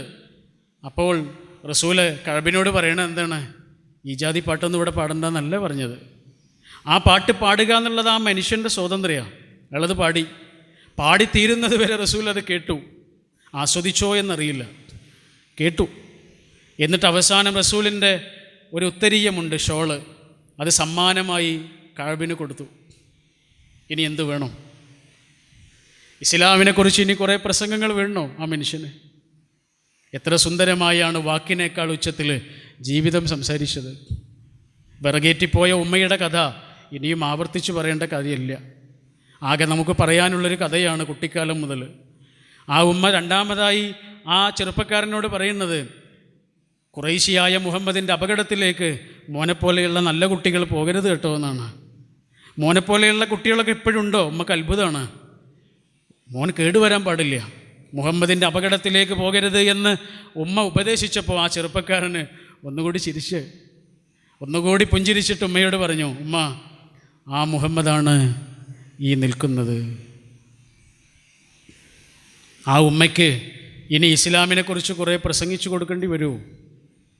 നമ്മുടെ ചോദ്യം അതാണ്. ശ്രദ്ധാപൂർവമുള്ള ജീവിതത്തെക്കാൾ വലിയ സന്ദേശങ്ങൾ ഉൾക്കൊള്ളുന്ന വാക്കുകളുണ്ടോ? വാക്കിന് ഉൾക്കൊള്ളാൻ കഴിയാത്തതുണ്ട്, ജീവിതം കൊണ്ട് മാത്രം പരിഭാഷപ്പെടുത്താൻ കഴിയുന്ന ഒന്ന്. ശരി, അത്രയേറെ മനുഷ്യനോടടുത്തു നിന്നു എന്നാണ് പറയാൻ ശ്രമിച്ചത്. മനുഷ്യൻ്റെ വേദനകളെ അത്രയേറെ ശ്രദ്ധയോടുകൂടി സംരക്ഷിച്ചു. മനുഷ്യൻ്റെ കണ്ണ് നിറയാതിരിക്കാൻ അത്രയേറെ ആഴത്തിൽ ശ്രദ്ധിച്ചു. നമ്മൾ സാധാരണ പറയും ഒറ്റയ്ക്ക് ജനിക്കുന്നു, ഒറ്റയ്ക്ക് മരിക്കുന്നു എന്നൊക്കെ പറയും. പക്ഷേ ജീവിതത്തിൻ്റെ ഒരു ഘട്ടത്തിലും നമ്മൾ ഒറ്റക്കല്ല, നമ്മൾക്ക് ആരൊക്കെയോ വേണം. ചെറിയൊരു കുട്ടിയുടെ കാര്യത്തിൽ പോലും ഡോക്ടർ പറയുന്നത് അമ്മ അടുത്ത് കിടക്കണം എന്നാണ്. ഇൻക്യുബേറ്റർ ഇല്ലാത്തൊരു ആശുപത്രിയിൽ കുട്ടിയെ മറ്റൊരു ആശുപത്രിയിലേക്ക് കൊണ്ടുപോയി ആക്കുകയാണ്. അപ്പോൾ അവിടെയുള്ള ഡോക്ടർ ആകെ അമ്മയോട് പറഞ്ഞത് അമ്മ കുട്ടിയുടെ കൂടെ വേണം എന്നാണ്. അമ്മയുടെ തലോടൽ, അമ്മയുടെ സ്പർശം, അമ്മയുടെ സഹവാസമാണ് ആ കുട്ടിയെ ജീവിതത്തിലേക്ക് തിരിച്ചു നടത്തിയത് എന്ന് ഒരു പുസ്തകത്തിൽ വായിച്ചു.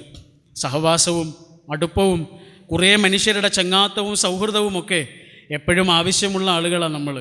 നിങ്ങളതിനെ സൗഹൃദമെന്നോ പ്രണയമെന്നോ വിവാഹമെന്നോ ഒക്കെ വിളിച്ചോളൂ.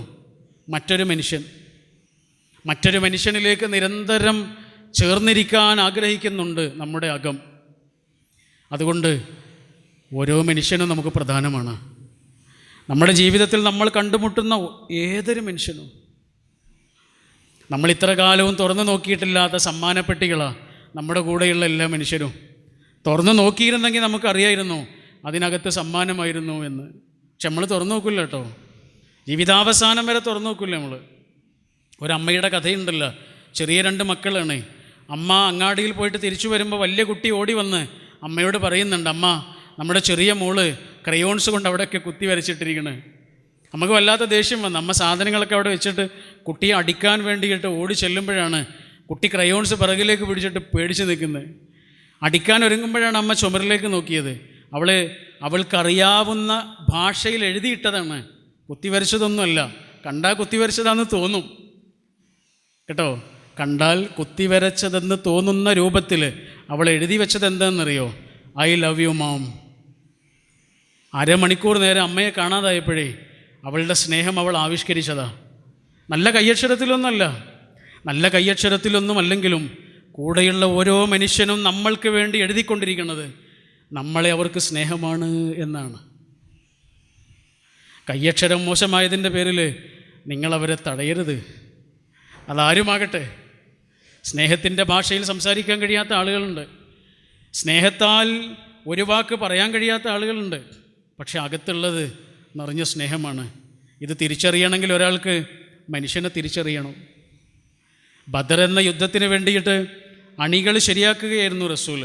നിങ്ങൾ കേട്ടതായിരിക്കും. തിരിച്ച് ഈ സ്നേഹം എത്ര കിട്ടിയെന്നാണ്. ഓരോ മനുഷ്യനും റസൂൽ അത്ര പ്രിയപ്പെട്ടവനായിരുന്നു. കാരണം ഓരോ മനുഷ്യനും തോന്നിയിരുന്നു ഞാൻ റസൂലിന് അത്രയും പ്രിയപ്പെട്ടവനാണ്. അണികൾ ശരിയാക്കുന്നതൊരു വടി കൊണ്ടാണ്. റസൂൽ എല്ലാവരും ഇങ്ങനെ ഒരു വടിയുണ്ട് ആ അണികളെ സൊഫ് ശരിയാക്കുന്നുണ്ട്. അപ്പോൾ ഒരു സ്വഹാബിക്ക് തെല്ലൊരു ദേഷ്യം വന്നു.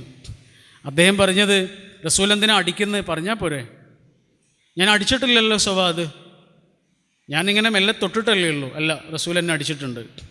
ആണോ? എനിക്ക് തിരിച്ചടിക്കണോ? സഹാബികളൊക്കെ ആകെ ആകാംക്ഷയോടുകൂടിയും ദേഷ്യത്തോടു കൂടിയും നിൽക്കുകയാണ്. സവാദ് റളിയല്ലാഹു അൻഹുവിൻ്റെ ആ പ്രതികരണം അവർക്ക് ഇഷ്ടപ്പെട്ടിട്ടില്ല. ആരാ റസൂൽ? മുന്നിലെ വെളിച്ചമാണ് റസൂൽ. നമ്മൾ റസൂൽ എന്ന് പറയുന്ന പോലെ അല്ല അവർക്ക് റസൂൽ എന്ന് പറയുമ്പോഴുള്ള ഫീല്, അത് മറ്റൊന്നാണ്. മുന്നിലെ വെളിച്ചമാണ്. ആ വെളിച്ചത്തെ അപഹസിക്കുന്നത് അവരിഷ്ടപ്പെടില്ലല്ലോ. പക്ഷെ അവരോടൊക്കെ ശാന്തമാകാൻ പറയാ റസൂല്. എന്നിട്ട് റസൂൽ എന്താ ചെയ്യുന്നത്? കയ്യിലുണ്ടായിരുന്ന വടി അദ്ദേഹത്തിൻ്റെ കയ്യിലേക്ക് കൊടുത്തിട്ട് പറഞ്ഞു, തിരിച്ചടിക്കൂ. എനിക്കിങ്ങനെ അടിച്ചാൽ പോരെ റസൂലെ, റസൂലിൻ്റെ മേൽക്കുപ്പായ ഒന്ന് പൊക്കിത്തരണം, എനിക്ക് വയറ്റത്തടിക്കണം എന്ന് പറഞ്ഞു. സ്വഹാബികളൊക്കെ ഇളകുന്നുണ്ട്. റസൂൽ അപ്പോഴും ശാന്തമാകാൻ പറഞ്ഞിട്ട് മേൽക്കുപ്പായ മെല്ലെ പൊക്കിക്കൊടുത്ത്. സ്വവാദ്, ഈ ലോകത്ത് ചുംബിക്കാവുന്ന ഏറ്റവും മനോഹരമായ ആ തിരുദേഹത്തെ ചുംബിച്ചു. വാരിപ്പുണർന്ന് തുരുതുരാ ചുംബിച്ചു. എന്നിട്ട് പറഞ്ഞു, റസൂലേ, ഇതിനു വേണ്ടിയായിരുന്നു, എന്നോട് ക്ഷമിക്കണം. കണ്ടു നിന്നവരുടെ ഒക്കെ കണ്ണു നിറഞ്ഞിട്ടുണ്ടാവും അല്ലേ? സ്നേഹത്തിൻ്റെ മുന്നിൽ ആരുടെ കണ്ണാണ് നിറയാത്തത്? ദേഷ്യത്തിൻ്റെ മുന്നിലല്ല, സ്നേഹത്തിൻ്റെ മുന്നിൽ. ഹംസ എന്ന സ്വഹാബിയുടെ പേര് കേൾക്കുമ്പോൾ നമ്മളൊക്കെ ഉള്ളിൻ്റെ ഉള്ളിൽ നിന്ന് പറയും റളിയല്ലാഹു അൻഹു. അത്രയേറെ ഇസ്ലാമിക ചരിത്രത്തിലുണ്ട് ഹംസ ബിൻ അബ്ദുൽ മുത്തലിബ്. റസൂലിന് അത്ര പ്രിയപ്പെട്ടവനായിരുന്നു. റസൂലിൻ്റെ വലങ്കയ്യായിരുന്നു. റസൂൽ അദ്ദേഹത്തെ വിളിച്ചതുപോലും ഹംസത്തുൽ ഖറാർ എന്നാണ്. അദ്ദേഹം ഷഹീദായപ്പോൾ റസൂൽ അദ്ദേഹത്തെ വിളിച്ചത് സയ്യിദു ശുഹദാ എന്നാണ്. ശരി, ഹംസ എന്ന പേര് കേൾക്കുമ്പോൾ നമ്മുടെ ഉള്ളിൻ്റെ ഉള്ളിൽ നിന്ന് നമ്മൾ പറയുന്നൊരു വാക്കുണ്ടല്ലോ, റളിയല്ലാഹു അൻഹു. ഹംസ റളിയല്ലാഹു അൻഹുവിനെ ഉഹദ് യുദ്ധത്തിൽ വെച്ചിട്ട് വിഷം നിറച്ച അമ്പ് കൊണ്ട് വധിച്ച രക്തസാക്ഷിത്വത്തിന് കാരണക്കാരനായ വഹിഷിയുടെ പേര് കേൾക്കുമ്പോൾ നമ്മൾ പറയുന്ന പദമെന്താണ്, വാക്കെന്താണ്? റളിയല്ലാഹു അൻഹു. ഹംസ റളിയല്ലാഹു അൻഹു എന്ന് പറയുന്ന പോലെ നമ്മൾ പറയാ വഹിഷി റളിയല്ലാഹു അൻഹു. വഹിഷിക്കത് ചെയ്യേണ്ടി വന്നത് വഹിഷിയുടെ ബോസായിരുന്ന ഹിന്ദിന് വേണ്ടിയിട്ടാണ്. പിന്നെ സംഭവിച്ചതൊക്കെ നമുക്കറിയാം. ഹിന്ദ് എങ്ങനെയാണ് ആ പ്രതികാരം തീർത്തത് എന്ന്. എത്രമേൽ വലിയ പകയുടെ മിനാരമായിരുന്നു ഹിന്ദ് എന്ന് നമുക്കറിയാം. എന്നിട്ടും ആ ഹിന്ദിൻ്റെ പേര് കേൾക്കുമ്പോൾ നമ്മൾ പറയുന്നത് എന്താണ്? റളിയല്ലാഹു അൻഹ. ആ ഹിന്ദിനത് ചെയ്യാനുള്ള എല്ലാ ഒത്താശയും പ്രേരണയും ചെയ്തു കൊടുത്ത ഒരാളുണ്ട്. അയാളുടെ പേര് ഖാലിദ് ബിൻ വലീദ് എന്നായിരുന്നു. കളിക്കൂട്ടുകാരനാ. ആ ഖാലിദ് ബിൻ വലീദിൻ്റെ പേര് കേൾക്കുമ്പോൾ നമ്മൾ പറയുന്നത് എന്താണ്? റളിയല്ലാഹു അൻഹു അല്ലേ? ഹിന്ദ് ഇസ്ലാം സ്വീകരിക്കാൻ വേണ്ടിയിട്ട് റസൂലുള്ളാഹിയുടെ മുന്നിലേക്ക് വരുന്നൊരു വരവുണ്ട്. അപ്പോഴാണ് റസൂലുള്ള അവരോട് പറയണത്, ഹിന്ദേ, ഞാൻ നിങ്ങൾക്ക് ഷഹാദത്ത് ചൊല്ലിത്തരാം, ഞാൻ തന്നെ ചൊല്ലിത്തരാം. കാരണം ഇത് നമ്മുടെ എല്ലാവരുടെയും രക്ഷിതാവിൻ്റെ ദീനാണ്. നിങ്ങളുടെ മുന്നിൽ തുറക്കപ്പെടുന്ന വാതിലാണ് ഇസ്ലാമിൻ്റെ വാതിൽ. പക്ഷേ എനിക്ക് ഹിന്ദിനോട് മാത്രമായി ഒരു അഭ്യർത്ഥനയുണ്ട്. എൻ്റെ മുന്നിലേക്ക് വരുമ്പോൾ മുഖം മറച്ചിട്ട് വരണം, അത്രയേ ഉള്ളൂ. എൻ്റെ മുന്നിലേക്ക് വരുമ്പോൾ മുഖം മറച്ചുകൊണ്ട് വരണേ. നിങ്ങളെ കാണുമ്പോൾ എനിക്കെൻ്റെ ഹംസയെ ഓർമ്മ വരുന്നു.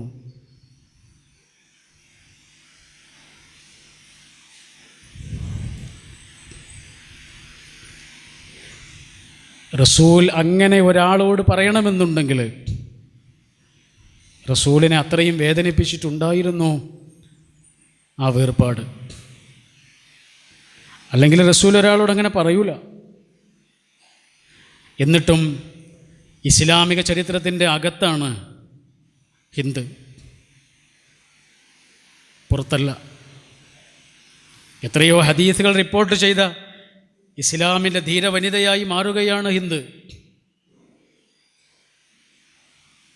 എത്രമേൽ മനുഷ്യൻ്റെ അടുത്താണ് ആ പ്രവാചകൻ. നമ്മൾ എത്ര ദൂരെയാണ് മനുഷ്യനിൽ നിന്ന്. പാവങ്ങൾ എന്ന നോവൽ നിങ്ങളും വായിച്ചിട്ടുണ്ടാവുമല്ലോ.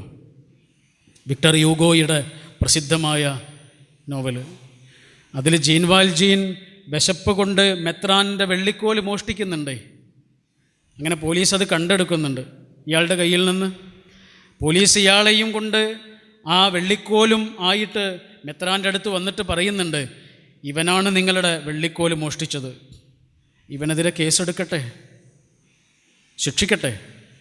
അപ്പം മെത്രാൻ പറയുന്നുണ്ട്, ശിക്ഷിക്കണ്ട, അവനെ വെറുതെ വിടൂ. എന്തേ? അവനെനിക്കറിയാം.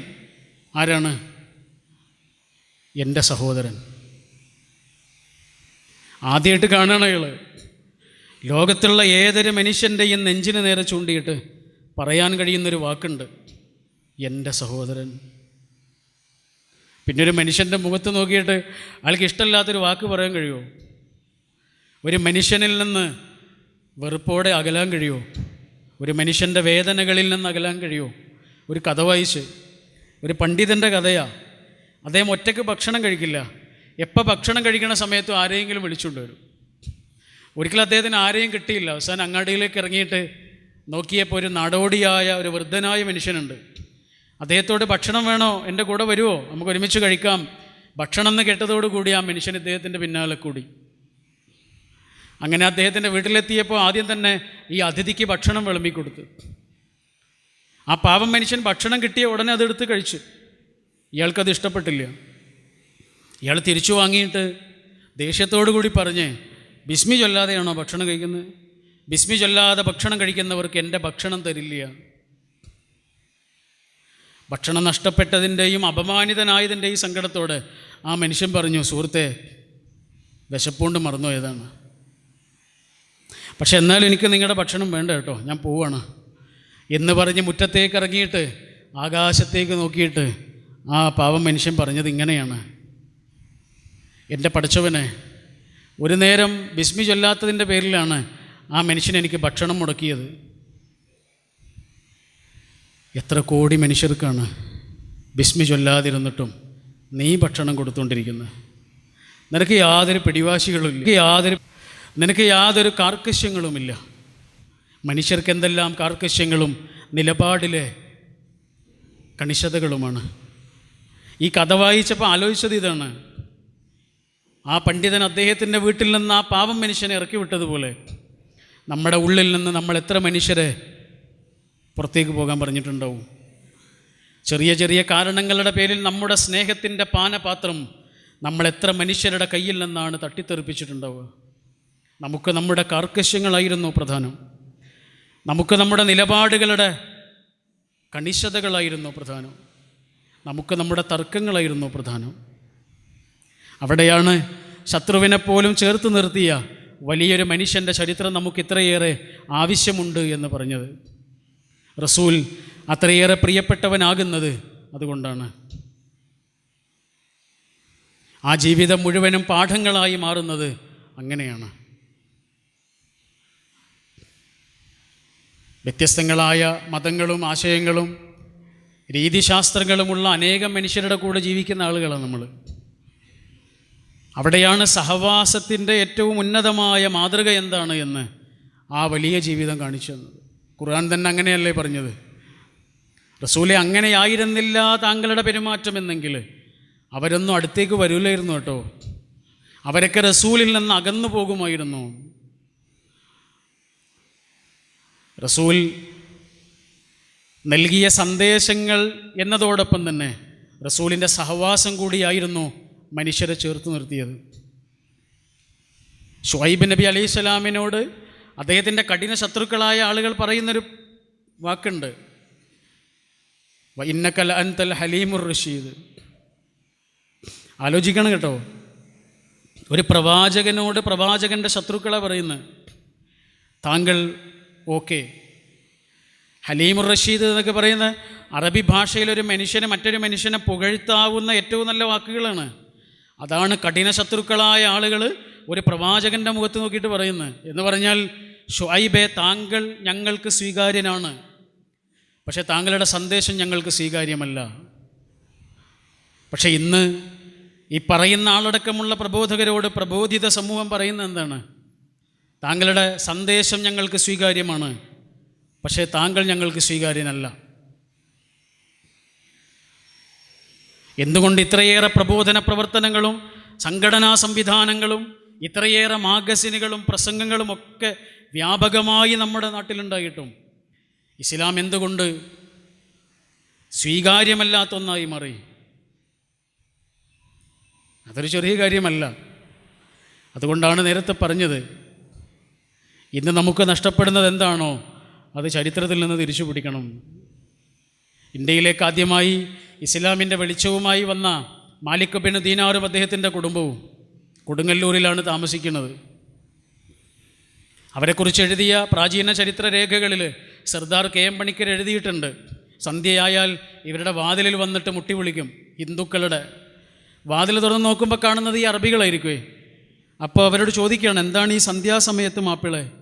അപ്പോൾ അവർ പറയുക, അവരുടെ കൂടെ അറബിയും മലയാളവും അറിയുന്ന ദ്വിഭാഷികളായ ആളുകൾ പറഞ്ഞു കൊടുക്കുകയാണ്, ഈ മാപ്പിളമാർക്ക് ഭക്ഷണം കഴിക്കാനുള്ള സമയമായിട്ടുണ്ട്. ഇവർ ഭക്ഷണം കഴിക്കണമെന്നുണ്ടെങ്കിൽ തൊട്ടടുത്തുള്ള ആളുകൾക്ക് ഭക്ഷണമുണ്ട് എന്ന് ഉറപ്പ് വരുത്തണം. അതിനുവേണ്ടി വന്നതാണ്. നമ്മുടെ നാട്ടിൽ പരിചയമില്ലാത്തൊരു മതരീതി കാണുക, ഒരു ജീവിത രീതി കാണുകയാണ് അവർ. അറബികൾ അവിടെ കച്ചവടം നടത്തും, അവരുടെ പീടികയിൽ നല്ല സാധനങ്ങളാണല്ലോ, അപ്പോൾ കച്ചവടം കൂടും. സ്വാഭാവികമായി നേരത്തെ ഉണ്ടായിരുന്ന ഹിന്ദുക്കളുടെ കടകളിൽ കച്ചവടം കുറഞ്ഞു. ഇത് അറബികളെ സങ്കടത്തിലാക്കി. അപ്പോൾ അറബികൾ ഉച്ചയാകുമ്പോഴേക്ക് കട അടച്ചിട്ട് പോവുകയാണ്. ഹിന്ദു സഹോദരങ്ങളുടെ കടയിൽ കച്ചവടം കുറഞ്ഞ് പട്ടിണിയാകാതിരിക്കാൻ വേണ്ടിയിട്ട്.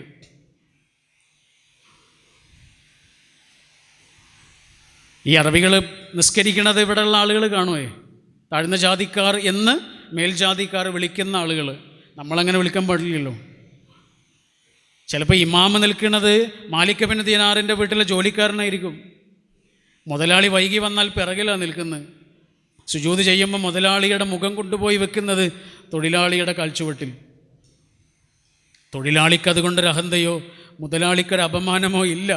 പക്ഷെ ആ കാഴ്ച കാണുന്ന ഈ നാട്ടിലെ അധസ്ഥിതരായ ജനങ്ങളുടെ മനോനിലയെക്കുറിച്ച് നിങ്ങളൊന്ന് ആലോചിച്ച് നോക്കൂ. ഡിസ്ക്രിമിനേഷൻ ഇല്ലാത്തൊരു മതത്തെ അവർ പരിചയപ്പെടുക. ആദർശമൊക്കെ പിന്നെയാണ്, അവർക്ക് എന്താണെന്ന് മനസ്സിലാവണം. ആദ്യം അവർ സ്വീകരിക്കുന്നത് വിവേചനമില്ലാത്തൊരു മതദർശനത്തെയായിരുന്നു. ജാതീയതയുടെ ഭാരം പേറാത്ത ഒരു അഴകുള്ള മതത്തെയായിരുന്നു. മനുഷ്യൻ പറഞ്ഞതത്രയും അതാണ്. മനുഷ്യനോട് അത്രമേൽ ചേർന്ന് നിൽക്കേണ്ടവർ ആണ് നമ്മൾ. മനുഷ്യനത്രയും വില നൽകിയിട്ടുണ്ട് വിശുദ്ധ ഖുർആൻ. മനുഷ്യനോട് അത്രമേൽ അടുത്ത് നിന്നിട്ടുണ്ട് ഹബീബായി റസൂൽ സല്ലല്ലാഹു അലൈഹി വസല്ലം. നിസ്കരിക്കുക എന്നുള്ളത് ഇസ്ലാമിൽ ഏറ്റവും പ്രാധാന്യമുള്ള കാര്യമാണ്. പക്ഷേ നിസ്കാരത്തിന് എന്തെല്ലാം ഇളവുകളാണ്. നിന്ന് നിസ്കരിക്കാൻ കഴിയാത്ത ഒരാൾ ഇരുന്ന് നിസ്കരിച്ചാൽ മതി, ഇരുന്ന് നിസ്കരിക്കാൻ കഴിയാത്ത ഒരാൾ കിടന്ന് മതി, യാത്രക്കാരനായ ഒരാൾ പിന്നെ നോമ്പ് നോറ്റാൽ മതി, രോഗിയാണോ രോഗം മാറിയിട്ടൊക്കെ മാറ്റിയാൽ മതി, നോറ്റാൽ മതി. നിസ്കാരത്തിന് ഇളവുണ്ട്, നോമ്പിന് ഇളവുണ്ട് ഇല്ലേ? കള്ളം പറയാന്നുള്ളതിന് ഇളവുണ്ടോ? ഒരാളെ പറ്റിക്കണതിന് എന്തെങ്കിലും ഇളവുണ്ടോ? മരിക്കാൻ കിടക്കുന്ന ഒരു മനുഷ്യൻ ഒരാൾക്കെതിരെ എന്തെങ്കിലും അപവാദം പറയാൻ പാടുണ്ടോ? അയാൾക്ക് എന്തെങ്കിലും ഒരു ഇളവ് ആ കാര്യത്തിലുണ്ടോ? എന്നാൽ അയാൾക്ക് നിസ്കാരത്തിന് ഇളവുണ്ട്, നോമ്പിന് ഇളവുണ്ട്. നിസ്കരിക്കുക എന്നത് ഏറ്റവും പ്രാധാന്യമുള്ള കാര്യമായിട്ടും നിസ്കരിക്കേണ്ടത് എങ്ങനെയാണ് എന്ന് പറയാൻ വിശുദ്ധ ഖുർആനിൽ ഒരൊറ്റ വചനമില്ല. 3000-ലേറെ വചനങ്ങൾ ഉൾക്കൊള്ളുന്ന വിശുദ്ധ ഖുർആനിൽ ഒരൊറ്റ വചനം കൊണ്ട് നിസ്കാരത്തിൻ്റെ ഉള്ളടക്കം പഠിപ്പിച്ചിട്ടില്ല അള്ളാഹു. അത് ഹദീസിലാണ് മുഴുവനായിട്ടുള്ളത്. എന്നാൽ അതേ ഖുർആനിലാണ് നേരത്തെ പറഞ്ഞ അബ്ദുല്ലാഹി ബിൻ ഉമ്മി മക്തൂമിൻ്റെ പേരിൽ അദ്ദേഹത്തിൻ്റെ പ്രശ്നത്തിൽ 13 വചനങ്ങൾ ഇറങ്ങിയത്. ആരുടെ കൂടെയാ? മനുഷ്യൻ്റെ കൂടെ. മനുഷ്യൻ്റെ വിലയാണത്. ഞാൻ എൻ്റെ വാക്കുകൾ അവസാനിപ്പിക്കുന്നു. ആത്മീയതയും മതവും 2 തലങ്ങളിലൂടെ സഞ്ചരിക്കുന്നൊരു കാലമാണ് നമ്മുടെ കാലം. പലപ്പോഴും നമ്മൾ വിചാരിക്കുന്നത് രണ്ടും ഒന്നാണെന്ന്. ഒന്നല്ല. അതുകൊണ്ടാണ് ജിദ്ദു കൃഷ്ണമൂർത്തി പറഞ്ഞത്, a religious man mean not be a spiritual man. ഒരു മതമനുഷ്യൻ ഒരു ആത്മീയ മനുഷ്യനാണ് എന്ന് വിചാരിക്കുന്നതിൽ അർത്ഥമില്ല. ഗാന്ധിജി വിശ്വസിച്ച അതേ മതം തന്നെയായിരുന്നു നാഥുറാം വിനായക് ഗോഡ്സെയും വിശ്വസിച്ചിരുന്നത്, അല്ലേ? ഒരേപോലെയുള്ള മന്ത്രങ്ങൾ ഉരുവിട്ട ആളുകളായിരിക്കും അവർ, ഒരേ വേദം പഠിച്ചു വളർന്ന ആളുകളായിരിക്കും. പക്ഷേ ഒരാളുടേത് മതമായിരുന്നു, ഒരാളുടേത് അന്തസ്സുള്ള അഴകുള്ള ആഴമേറിയ ആത്മീയതയായിരുന്നു. ആത്മീയത ഉറവയാണെങ്കിൽ കിണർ മതമാണ്. നമുക്ക് വേണ്ടത് ഉറവയാണ്. ഉറവകൾ തേടി പോകേണ്ട ഒരു കാലം അതിക്രമിച്ചിരിക്കുന്നു. നിങ്ങളുടെ ഉള്ളിലുള്ളത് ആത്മീയതയുടെ അനുഭൂതിയാണ് എങ്കിൽ നിങ്ങൾക്ക് മനുഷ്യരുടെ കൂട്ടത്തിൽ ഒരു ശത്രു ഉണ്ടാവില്ല. നിങ്ങൾക്ക് മനുഷ്യരോട് യാതൊരു തരത്തിലുള്ള വെറുപ്പോ വിദ്വേഷമോ ഉണ്ടാവില്ല. ഏതെങ്കിലും ഒരു ആശയത്തിൻ്റെ പേരിലോ മതത്തിൻ്റെ പേരിലോ പ്രത്യയശാസ്ത്രത്തിൻ്റെ പേരിലോ നമ്മുടേതല്ലാത്തൊരു പക്ഷത്ത് നിൽക്കുന്ന മനുഷ്യനോട് നമുക്ക് അകൽച്ച ഉണ്ടാവില്ല. ആശയം മാറിയാൽ ആയുധം കൊണ്ടതിൻ വാശി തീർക്കുന്നൊരു ഈ നാട് ഭ്രാന്താലയം എന്ന് പറഞ്ഞില്ലേ, അതുണ്ടാവില്ല. നിങ്ങളുടേത്, നിങ്ങളുടെ ഉള്ളിലുള്ളത് ആത്മീയതയുടെ അന്തസ്സത്തയാർന്ന ഒന്നാണ് എങ്കിൽ, പകരം ചില കെട്ടുകാഴ്ചകളാണ് ഉള്ളതെങ്കിൽ നമുക്ക് ശത്രുക്കളൊക്കെ ഉണ്ടാവും. അതുകൊണ്ടാണ് 1910 മെയ് 19 പൂനെയിൽ ജനിച്ച ബ്രാഹ്മണിക് ആയിട്ടുള്ള, നമുക്കതിനോട് താല്പര്യമൊന്നുമില്ല കേട്ടോ, വക്കീലായ 38 വയസ്സുകാരനായ ചെറുപ്പക്കാരനെ ബോംബെയിലെ റെയിൽവേ സ്റ്റേഷനിൽ വെച്ചിട്ട് ഡൽഹിയിലേക്ക് പറഞ്ഞയക്കുമ്പോൾ എല്ലാ ആരതി ഒഴിഞ്ഞിട്ട് എല്ലാ ഹൈന്ദവാചാരങ്ങളോടെയും സന്യാസികളുടെ സാന്നിധ്യത്തോടെയാണ് ആ ചെറുപ്പക്കാരനെ ഡൽഹിയിലേക്ക് പറഞ്ഞയക്കുന്നത്. അയാളുടെ കീശയിലൊരു തോക്ക് വെച്ചു കൊടുത്തിരുന്നു. ആ തോക്കിൽ നിന്നേറ്റ വെടികൊണ്ടാണ് ഗാന്ധിജി മരിച്ചത്. ഈ നാടിൻ്റെ രക്ഷിതാവ്, ഈ രാഷ്ട്രത്തിൻ്റെ പിതാവ് വെടിയേറ്റ് മരിച്ചത് ആ ചെറുപ്പക്കാരൻ്റെ തോക്കുകാരനായിരുന്നു, നാഥുറാം വിനായക് ഗോഡ്സെ. നല്ലൊരു മതവിശ്വാസിയായിരുന്നേ. എന്തായിരുന്നില്ല? ആത്മീയതയായിരുന്നില്ല. എന്താണ് ആത്മീയത? ഇപ്പറഞ്ഞതാണ് ആത്മീയത. ഒരു മനുഷ്യനോട് പുഞ്ചിരിക്കലേ ആത്മീയതയാ. ഒരു മനുഷ്യനെ ചേർത്ത് പിടിക്കലേ ആത്മീയതയാ.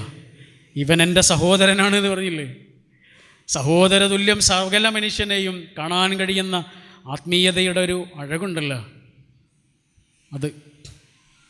ആത്മാവിനെക്കുറിച്ച് വ്യത്യസ്തങ്ങളായ കാഴ്ചപ്പാട് മനുഷ്യനുള്ള കാലം മുതലുണ്ട്. ഈ ശരീരം മാത്രമേ ഉള്ളൂ, അതല്ല ഈ കാണാത്ത എന്തെങ്കിലും ഇതിനകത്തുണ്ടോ? EMS എഴുതിയിട്ടുണ്ട് ആത്മാവില്ല എന്ന്.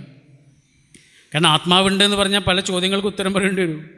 ആത്മാവുണ്ട് എന്നുള്ളതാണ് മതങ്ങളുടെ അടിസ്ഥാനം, ആത്മീയതയുടെ അടിസ്ഥാനം.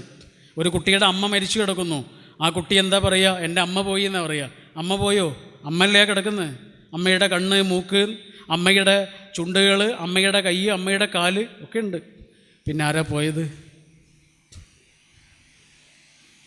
അടച്ചിട്ട് ICUയുടെ ഉള്ളിൽ നിന്ന് ആരാണ് ഇറങ്ങിപ്പോയത്? കൂടി നിൽക്കുന്ന കുടുംബങ്ങളൊന്നും അറിയാതെ സൂത്രത്തിൽ ആ ശരീരത്തിൽ നിന്ന് ഇറങ്ങിപ്പോയത് ആരാണ്? ദീന് പറയണു, ആ ഇറങ്ങിപ്പോയ ആളെ ശ്രദ്ധിച്ചോളൂ. നമ്മളിപ്പോഴും ഈ ഫ്രെയിമിനെ ശ്രദ്ധിച്ചുകൊണ്ടിരിക്കുക. ഈ ഫ്രെയിമിൻ്റെ വശീകരണങ്ങളിൽ കുടുങ്ങിപ്പോവുക. ദേഹത്തിൻ്റെ ഭ്രമങ്ങളിലും ദേഹത്തിൻ്റെ ഇഷ്ടങ്ങളിലും ദേഹത്തിൻ്റെ വശീകരണങ്ങളിലും കുടുങ്ങിപ്പോവുക. ഗാന്ധിജിയുടെ ആത്മകഥയിൽ പോലും അദ്ദേഹം പറയുന്നുണ്ട്, അച്ഛന് സുഖമില്ലാതെ കിടക്കുമ്പോൾ അച്ഛൻ്റെ അടുത്ത് ഇരുന്ന ആളാണ്. പെട്ടെന്ന് ശരീരത്തിൻ്റെ വ്യാമോഹങ്ങൾ, ശരീരത്തിൻ്റെ ഉള്ളിൽ നിന്നുണ്ടായ തൃഷ്ണകൾ, ആ തൃഷ്ണകൾ കാരണം ഗർഭിണിയായ കസ്തൂർബായുടെ അടുത്ത് പോയി ശരീര സമ്പർക്കങ്ങളിൽ, ദാമ്പത്യക്രിയകളിൽ ഏർപ്പെട്ടുകൊണ്ടിരിക്കുമ്പോഴാണ് ഗാന്ധിജിയുടെ അച്ഛൻ മരിച്ചു പോകുന്നത്. ജീവിതാവസാനം വരെ ഗാന്ധിജിയെ വെട്ടനായി പോലെ പിന്തുടർന്നിരുന്നു ആ സങ്കടം. ശരീരത്തിൻ്റെ ഭ്രമങ്ങളോട് അരുത് എന്ന് പറയാൻ വലിയ ദർശനങ്ങൾ ഉള്ളിലുണ്ടായിരുന്ന ഗാന്ധിജിയെപ്പോലെയുള്ള ഒരു മനുഷ്യന് പോലും സാധിച്ചിട്ടില്ലെങ്കിൽ എൻ്റെയും നിങ്ങളുടെയൊക്കെ അവസ്ഥ എന്തായിരിക്കും? അതുകൊണ്ട് ആ ഗീതയിൽ പറയുന്നത്, ശരീരത്തിൻ്റെ ഭ്രമങ്ങൾക്ക് പറയുന്നൊരു പേരുണ്ട്. എന്താണെന്നറിയോ? വർഷകാലത്തെ പുഴ എന്നാ പറയുക, മഴക്കാലത്തെ നദി എന്ന്, പ്രാവൺ തരങ്കിണി എന്നാ പറയുക. മഴക്കാലത്തെ നദി എന്താ ചെയ്യുക എന്ന് നമ്മൾ ഓഖി ദുരന്തം വന്നപ്പോൾ കണ്ടില്ലേ? ഒലിച്ചു പോകുമ്പോൾ കൂടെ ഉള്ളതിനൊക്കെ എടുത്തുകൊണ്ട് പോകും. വലിയ വലിയ വീടുകളെയും കൊണ്ടാണ് പോയത്, വലിയ മതിൽക്കെട്ടുകളെയും മരങ്ങളെയും കടപുഴക്കിയിട്ടാണ് കൊണ്ടുപോയത്. അതാണ് മഴക്കാലത്തെ പുഴ. ശരീരത്തിൻ്റെ ഉള്ളിൽ നിന്നുള്ള ഭ്രമങ്ങളും മനുഷ്യനോട് കാണിക്കണ വശീകരണങ്ങളും തൃഷ്ണകളും, ആ തൃഷ്ണകളിലും ഭ്രമങ്ങളിലും മനുഷ്യൻ കുടുങ്ങിപ്പോകുമ്പോൾ അപകടത്തിലാകുന്നത് ആരാണ് എന്നറിയോ? ആത്മാവാണ്. കഠോപനിഷത്തിൽ പറയുന്നുണ്ട്, മനുഷ്യൻ്റെ ജീവിതം ഒരു വാഹനമാണ്. ആ വാഹനത്തിലിരിക്കുന്ന ആൾ ആത്മാവാണ്. അത് നിയന്ത്രിക്കുന്ന ഡ്രൈവർ, സാരഥി മനസ്സാണ്. പിടിച്ചിരിക്കണ കടിഞ്ഞാണ് ബുദ്ധിയാണ്. മുന്നിൽ കെട്ടിയിരിക്കണ കുതിരകൾ ഇന്ദ്രിയങ്ങളാണ്.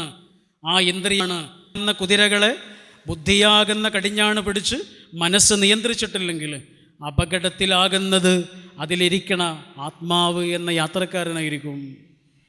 എൻ്റെ കണ്ണ് ഒരു തെറ്റ് ചെയ്താൽ എൻ്റെ കണ്ണിന് യാതൊരു കുഴപ്പമുണ്ടാവില്ല. പക്ഷേ കറുത്ത പുള്ളി വീഴുന്നത് എൻ്റെ ആത്മാവിനാണ്. എൻ്റെ നാവ് കൊണ്ടൊരു അരുതായ്മ പറഞ്ഞാൽ നാവിനെന്തെങ്കിലും സംഭവിക്കുന്നുണ്ടോ? ഒന്നും സംഭവിക്കുന്നില്ല. പക്ഷേ അപകടം സംഭവിക്കുന്നത് ആത്മാവിനാണ്. ആത്മീയതയുടെ അന്തസത്ത എന്ന് പറയുന്നത് അതാണ്. നന്മകളുടെ മുഴുവനും സാകല്യസാരമായി തീരേണ്ടത് അവിടെയാണ്, ഉള്ളാണ്. ആ ഉള്ളിൻ്റെ നന്മയെക്കുറിച്ചാണ്. പുറത്തെ ഭംഗിയേക്കാൾ ഉള്ളിലേക്ക് ശ്രദ്ധിക്കൂ എന്നാണ്. പടച്ചവനോടുള്ള ഭക്തി ഇതിനകത്താണ് കേട്ടോ എന്ന് പറഞ്ഞത് ആ റസൂല. അടയാളങ്ങളിലേക്ക് ചുരുങ്ങിയൊരു കാലമാണ് നമ്മുടേത്. ആത്മാവ് നഷ്ടപ്പെടുകയും അടയാളങ്ങൾ പെരുകുകയും ചെയ്ത ഒരു മതത്തെ കാണേണ്ടി വന്ന ആളുകളാണ് നമ്മൾ.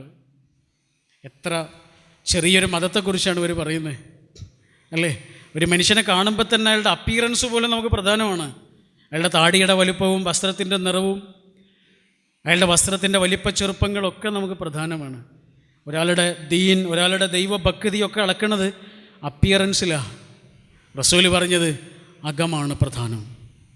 മുഖം എത്ര ശ്രദ്ധയോടുകൂടി കരുതലോടുകൂടി ശ്രദ്ധിക്കുന്നുണ്ടോ അതിലേറെ ശ്രദ്ധ വേണം അകത്തിന് എന്ന് റസൂൽ പഠിപ്പിച്ചു.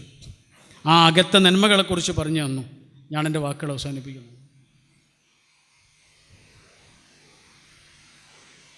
ടോൾസ്റ്റോയിയുടേതാണെന്ന് തോന്നുന്നു. ഞാൻ വായിച്ച പുസ്തകമല്ല, ഒരാൾ പറഞ്ഞു കേട്ടിട്ടുള്ള പുസ്തകമാണ്. അതിലുള്ള ഒരു ചെറുപ്പക്കാരനെ കുറിച്ച് മറ്റൊരാൾ പറഞ്ഞതാണ്. ആ ചെറുപ്പക്കാരൻ സ്മെല്ലഡ് ക്രൈസ്റ്റ്. അവൻ യേശുവിൻ്റെ മണമുണ്ട്. മനസ്സിലായല്ലേ അല്ലേ? യേശുവിൻ്റെ മണമുണ്ട്. ആ മനുഷ്യൻ്റെ കർമ്മങ്ങളിൽ നിന്ന്, ആ മനുഷ്യൻ്റെ സഹവാസങ്ങളിൽ നിന്ന്, ആ മനുഷ്യൻ്റെ വാക്കിൽ നിന്ന് മറ്റൊരു മനുഷ്യൻ പറയാണ് അയാൾക്ക് യേശുവിൻ്റെ മണമുണ്ട്. എൻ്റെയും നിങ്ങളുടെയും ജീവിതത്തിൻ്റെ സഹവാസത്തിൻ്റെ കാരണം കൊണ്ട് നമ്മെക്കുറിച്ച് മനുഷ്യന് പറയാൻ കഴിയട്ടെ ഒരു പ്രവാചകൻ്റെ മണമുണ്ട് എന്ന്. ഈ ജീവിതത്തിനപ്പുറം എന്തോ ഉണ്ട് എന്ന് കൂടെയുള്ള ഓരോ മനുഷ്യനും തോന്നിപ്പിച്ചിരുന്നു റസൂൽ. 30,000 ദിവസം കൊണ്ട് തീരുന്നൊരു യാത്രയുടെ പേരാണ് ഈ ലോകത്തുള്ള നമ്മുടെ ഈ ചുറ്റിക്കറക്കം. ഈ ചുറ്റിക്കറക്കം കഴിഞ്ഞ് ഈ 30,000 ദിവസം കഴിഞ്ഞിട്ട് എന്തൊക്കെയോ ഉണ്ട് എന്ന് കൂടെയുള്ള ഓരോ മനുഷ്യനും തോന്നിയിരുന്നു. ഒരാളെക്കുറിച്ച് മറ്റൊരാൾ പറഞ്ഞതാണ് ഇതിനപ്പുറത്തെന്തോ ഉണ്ട് എന്ന് ആ മനുഷ്യൻ തോന്നിപ്പിക്കുന്നില്ല. നമ്മളെക്കുറിച്ചൊരു മനുഷ്യൻ അങ്ങനെ പറയുന്ന ആലോചിച്ചു. ഇതിനപ്പുറത്തെന്തോ ഉണ്ട് എന്ന് അവൻ്റെ പ്രവർത്തനങ്ങളിൽ നിന്നോ അവളുടെ കർമ്മങ്ങളിൽ നിന്നോ അവളുടെ സഹവാസത്തിൽ നിന്നോ അവൾ തോന്നിപ്പിക്കുന്നില്ല എന്ന് നമ്മളെക്കുറിച്ചൊരു മനുഷ്യൻ പറയുന്നതിൻ്റെ അപകടം എത്ര വലുതായിരിക്കും അല്ലേ? ശരി, ലോകത്ത് പലതരത്തിലുള്ള മയക്കുമരുന്നുകളൊക്കെ ഉണ്ട്, ഒരുപാട് ലഹരി പദാർത്ഥങ്ങളുണ്ട്. എന്നാൽ ലോകത്തിന്നോളം മനുഷ്യന് കണ്ടുപിടിച്ചതിൽ വെച്ച് ഏറ്റവും വീര്യം നൽകുന്ന ലഹരി പദാർത്ഥത്തെക്കാളും മയക്കുമരുന്നിനേക്കാളും വലിയ ലഹരിയുണ്ട് എൻ്റെ പടച്ചവന് എന്ന് ഒരു മനുഷ്യൻ തിരിച്ചറിയലാണ് അയാളുടെ ആത്മീയത. ലോകത്തിന്നോളം മനുഷ്യൻ കണ്ടുപിടിച്ചിട്ടുള്ള ഏത് മയക്കുമരുന്നിനേക്കാളും വലിയൊരു ലഹരി ഈമാനിന് തരാൻ കഴിയും. ആ ലഹരി തിരിച്ചറിയാത്തവരാണ് നിമിഷലഹരികളുടെ പിന്നാലെ കൂടുന്നത്. ഏതൊരു മനുഷ്യനെ നിങ്ങൾ പരിശോധിച്ച് നോക്കൂ. നിമിഷരസങ്ങളുടെ പിറകെ കൂടിയ മനുഷ്യർ, നിമിഷലഹരികളുടെ പിന്നാലെ പിന്തുടർന്ന മനുഷ്യർ, അവരൊക്കെയും ഈ ലഹരിയെ തിരിച്ചറിയപ്പെടാതെ പോയ മനുഷ്യരാണ്. ഏതെങ്കിലും ഒരു പ്രത്യേക വസ്ത്രം ധരിക്കുമ്പോഴോ ഏതെങ്കിലും ഒരു പ്രത്യേക സംഘത്തിൽ ചേരുമ്പോഴോ നിസ്കരിക്കുമ്പോൾ മാത്രം കിട്ടുന്നതോ ഹജ്ജ് ചെയ്യുമ്പോൾ മാത്രം കിട്ടുന്നതോ ഖുർആൻ ഓതുമ്പോൾ മാത്രം കിട്ടുന്നതോ ഒന്നുമല്ല. ഒരു മനുഷ്യൻ്റെ ഏറ്റവും സാധാരണമായ ജീവിത വിധാനങ്ങളിൽ പോലും അയാൾ അനുഭവിക്കുന്നൊരു ലഹരിയാണ്. ആ ലഹരി അനുഭവിക്കേണ്ടത് എങ്ങനെയെന്ന്, ആ ലഹരിയുടെ ആഴം എത്ര വലുതാണ് എന്ന് ജീവിതം കൊണ്ട് കാണിച്ചു തന്നിട്ടുണ്ട് ഈ ജീവിതം. അവിടെ അവസാനിപ്പിക്കുന്നു. ചൂണ്ടുവിരൽ എന്ന പേരിൽ PK പാറക്കടവിൻ്റെ ഒരു ചെറിയ കഥയുണ്ട്. മൂസാ നബി അലൈഹി സ്വലാമിൻ്റെ ഓർമ്മകളുടെ ആ സ്മൃതി സുഗന്ധത്തിലിരുന്നിട്ട് അദ്ദേഹം എഴുതിയതായിരിക്കും. പക്ഷേ പ്രചോദനമാണ് പ്രവാചകനെന്ന് പറയുമ്പോൾ ഈ കഥ കൊണ്ട് വാക്കുകൾ അവസാനിപ്പിക്കാം. നീ മൂസയല്ല, നീ മൂസയല്ല.